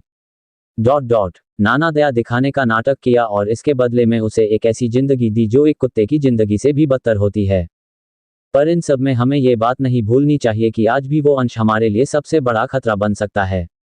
हाँ, हमने उसके साथ साथ पूरी फैमिली की आंखों पर एक झूठ की पट्टी बांध दी है, पर जिस दिन ये पट्टी उस अंश की आंखों पर से उतरेगी ना, उस दिन बहुत बड़ा तूफान आएगा जो हमें अपने साथ साथ बहाकर ले जाएगा। उस अंश की जान बसती थी नूर में, भले ही वो आज उससे नफरत करता है, पर फिर भी वो उसके लिए सबसे स्पेशल है। जिस दिन अंश को इस बात की जरा सी भनक भी लग गई ना कि नूपुर की मौत के पीछे नूर नहीं हम है, तो ये जानने के बाद पता नहीं अंश हमारे कितने टुकड़े करके उसके भूखे कुत्तों को खिला देगा। नहीं, हम ऐसा कुछ नहीं होने दे सकते हैं। इससे पहले कि अंश को कुछ पता चले हमें उस नूर से पेपर पर साइन कराना होगा, वरना हमारे इतने सालों के किए कराए पर पूरा पानी फिर जाएगा। धन्यवाद। एपिसोड 10 अंश ने की नूर के साथ जबरदस्ती। तभी रमेश अपनी ड्रिंक की एक सीप लेते हुए सीमा से कहता है, वो अंश बहुत ज्यादा स्मार्ट होने के साथ साथ बहुत ही ज्यादा खतरनाक भी है। इतनी छोटी सी उम्र में ही सारी दुनिया की पावर उसके पास है, कोई उसका कुछ भी नहीं बिगाड़ सकता। पर अगर अंश ने चाहा तो वो किसी को भी रातों रात इस दुनिया से गायब करवा सकता है, और इसके लिए हमें उससे बहुत संभल कर रहना होगा। वैसे ये बात तो मुझे पता है कि इन 12 सालों में उस अंश ने सच का पता लगाने की जी तोड़ कोशिश की है, पर उसे आज तक ऐसा कोई भी सबूत नहीं मिला जिससे वो नूर बेगुनाह और हम गुनहगार साबित हो। मैंने पहले ही बड़ी होशियारी से वो सारे सबूत ही मिटा दिए थे जिनमें हमारे सभी काले कारनामों का कच्चा चिट्ठा था। वो अंश बिना किसी सबूत के हमारा कुछ भी नहीं बिगाड़ पाएगा, और उसे पता भी कैसे चलेगा कि इसमें हमारा हाथ है। अरे अभी तक उन लोगों में से किसी को ये भी पता नहीं है कि नूर किन हालातों में रहती है। उन्हें तो यही लगता है ना कि नूर उसके आलीशान अपार्टमेंट में बड़ी ही आरामदायक जिंदगी जी रही है। पर ऐसा कुछ भी नहीं है। वो अपार्टमेंट तो बाहर से दिखने में खूबसूरत लगता है, पर उसके अंदर की सच्चाई देखकर तो किसी का भी दिल दहल जाएगा। उस घर में ना तो ढंग की लाइट है ना ही किसी इंसान के रहने लायक कोई सुविधा। मुझे तो अब तक इस बात से हैरानी होती है कि वो लड़की उस खाली घर में रहती कैसे होगी, वो भी 12 सालों से। अरे देखो, मैं भी कैसे भूल गया कि वो लड़की अभी पागल बन रही है और कुछ ही दोनों में पूरी तरह से बन भी जाएगी। उन लोगों को तो ये भी नहीं पता कि हम नूर को एक ड्रग देते हैं जिससे उसकी दिमागी हालत पूरी तरह से बिगड़ रही है। ये ड्रग हमने नूर को पूरे 10 साल दिया है और अभी सिर्फ 6 महीने बचे हैं उसके बर्थडे में। हम इन 6 महीनों में उसे पूरी तरह से पागल बना देंगे जिसमें उसकी दिमागी हालत बिल्कुल एक बच्चे की तरह हो जाएगी और तभी हम उससे उन पेपर्स पर साइन करवा लेंगे जिसकी वजह से उसके नाम पर जितनी भी प्रॉपर्टी और बिजनेस है वो हमारा हो जाएगा। इस पर वो सीमा अपने पति का साथ देते हुए उससे कहती है, तो क्या कहते हो रमेश, हम अपनी अगली और आखिरी चाल चल दे, क्योंकि उस लड़की के होने ना होने से किसी को कोई फर्क नहीं पड़ता, तो ऐसे में हम उस लड़की के साथ कुछ भी करें किसी को कोई तकलीफ नहीं होगी। वो छोटी चिड़ियां जिए या मरे उससे हमें क्या, हमें तो सिर्फ हमारे काम से मतलब है। जब हमारा काम निकल जाएगा वो दिन उस बच्ची का इस दुनिया में आखिरी दिन होगा। तभी रमेश अपनी एक शैतानी स्माइल के साथ कहता है, हाँ बहुत प्यार करती है ना वो अपनी मम्मा से, तो हमारा मकसद पूरा होते ही पहुंचा देंगे उसे उसकी मम्मा के पास। आखिर उस छोटी सी बच्ची की ये विश तो हम पूरी कर ही सकते हैं ना। सीमा भी अपने पति के साथ हंसती है। तभी रमेश उसके आगे पड़ी शराब की बोतल को पकड़ते हुए अपनी वाइफ से पूछता है, तो हमें जल्द ही जो सक्सेस मिलने वाली है उसके नाम हो जाए एक एक ड्रिंक। और सीमा अपना सिर हिलाती है और वो लोग अपनी आने वाली जीत का जश्न मनाने लगते हैं। वहीं मुंबई में अंश नूर को लेकर उसके फार्म हाउस आता है जो सिर्फ और सिर्फ अंश का था। अंश जैसे ही फार्म हाउस में एंटर होता है वो मेन डोर के पास अपनी कार रोकता है और खुद गाड़ी से बाहर आकर नूर की साइड आता है। अंश गाड़ी का दरवाजा खोलता है और नूर को खींचकर बाहर निकालता है, पर तभी अंश की नज़र उस सीट पर पड़ती है जहां अब तक नूर बैठी हुई थी। नूर की पीठ पर लगे जख्मों से बहते खून की वजह से वो सीट भी गंदी हो चुकी थी। ये देखते ही अंश नूर पर भड़कते हुए उससे कहता है, ये देखिए, मेरी गाड़ी की सीट पूरी गंदी कर दी आपने नूर। आपको पता भी है कितनी महंगी कार है ये, और क्या आप सीट साफ कराने के लिए पैसे दोगे मुझे? है आपके पास इतना पैसा? अरे हाँ होगा ही, आखिर इतनी अच्छी लाइफ जो जी रहे हो और अभी तो एक नया जरिया भी मिल गया है ना आपको पैसे कमाने का। अंश के ताने सुनकर भी नूर सिर्फ नीचे ही देखती है और फिर अंश उस पर चिल्लाते हुए उससे कहता है, मैं कुछ पूछ रहा हूं ना आपसे, क्या आप मुझे पैसे दोगे मेरी कार क्लीन कराने के लिए? तभी नूर धीरे से उसकी तरफ देखती है और बिना किसी एक्सप्रेशन के अंश से कहती है, नूर के पास अभी पैसे नहीं है सर, तो मैं आपको पैसे कैसे दूं? नूर की आंखों में मासूमियत और सच्चाई इस वक्त साफ साफ झलक रही थी, पर अंश की आंखों में जो जुनून और बदले की पट्टी बंधी हुई थी उसमें उसने सब कुछ देखकर भी अनदेखा कर दिया। तभी अंश अपनी घिन भरी नजरों से नूर की तरफ देखता है और फिर उससे कहता है, और कितना झूठ बोलोगे आप नूर, और आप इतना झूठ बोलना सीखे भी कहां से, क्योंकि मैंने तो कभी आपको झूठ बोलना नहीं सिखाया था। पता है आपको कि मैं ही वो इंसान हूं जिसने आपके लिए दिन रात भगवान के पास मन्नतें मांगी थी कि वो मुझे एक क्यूट सी लिटिल बेबी दे दे।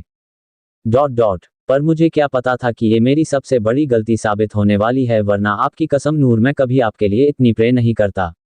हाँ तो आपके पास पैसे नहीं है, उड़ा दिए होंगे ना आपने। अच्छा चलो कोई बात नहीं, क्योंकि मुझे पता है कि आपके साथ क्या करना है। बहुत शौक चढ़ा है ना आपके सिर पर उस घटिया सी जगह पर जाने का। चलो आज मैं आपके सभी शौक पूरे कर देता हूँ, पर अब जो आपके साथ होने वाला है ना उसके बाद तो आप जीते जी मर जाओगे, याद रखिए नूर। इतना कहकर अंश नूर को घसीटते हुए अंदर लेकर जाता है और जब वहां पर मौजूद सर्वेंट्स जब नूर को इस हालत में देखते हैं उसे देखकर उनकी भी रूह कांप जाती है।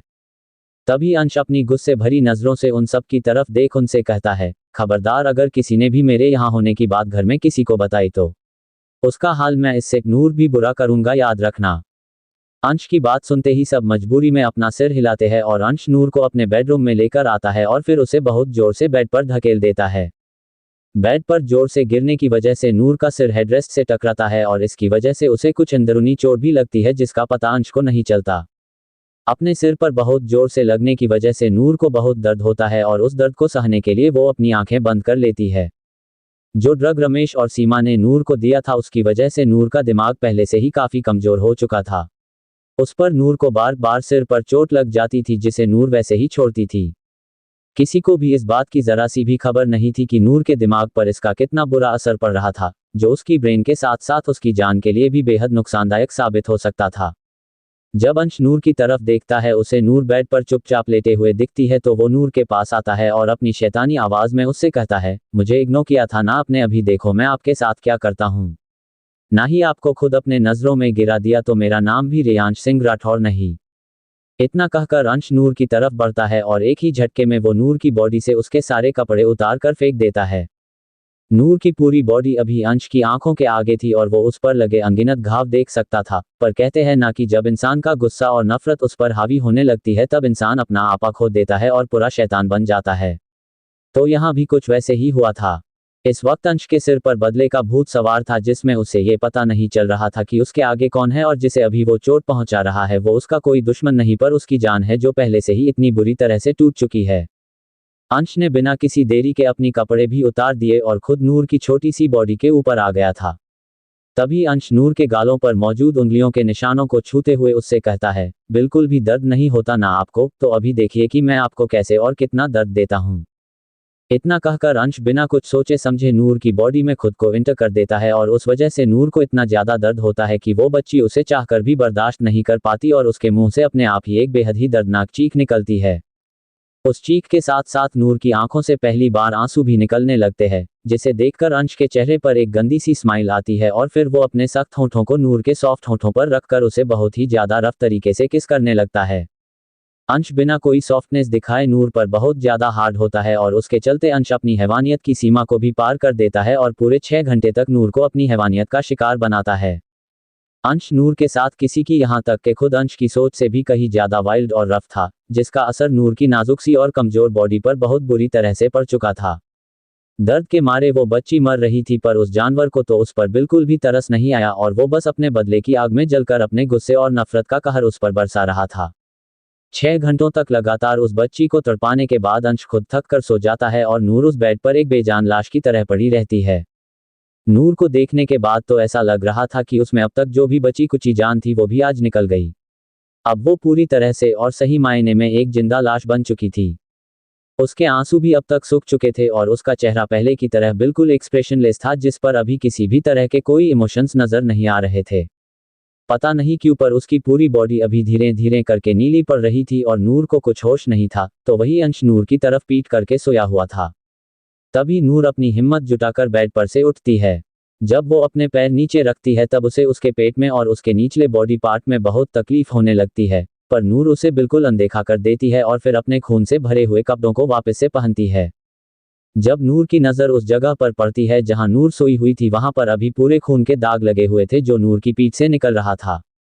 उस खून भरी जगह को देखकर नूर के चेहरे पर एक स्माइल आती है और वो बहुत ही धीमी आवाज में खुद से कहती है, अंश सर ने बिल्कुल ठीक किया नूर, तुम खूनी हो और खूनी को तो सजा मिलनी ही चाहिए, तो उन्होंने तुम्हें बहुत अच्छी वाली पनिशमेंट दी। अभी सजा मिली ना तो मुझे यहाँ से जाना चाहिए, वरना मैं सर की नींद को डिस्टर्ब कर दूंगी। हाँ, मैं यहाँ से चली जाती हूँ। आज के लिए बस इतना ही, मिलते हैं कल न्यू एपिसोड के साथ। अगर आपको यह एपिसोड अच्छा लगा हो तो भर भर के लाइक कर देना, कमेंट कर देना और ज़्यादा से ज़्यादा लोगों को शेयर कर देना। अपनी फैमिली फ्रेंड्स में भी सभी को शेयर कर देना ताकि वह भी इंटरेस्टिंग स्टोरी को पढ़ सके और इसका आनंद ले सकें। और हमारे चैनल मास्टर ऑफ स्टोरीज को सब्सक्राइब कर देना। धन्यवाद।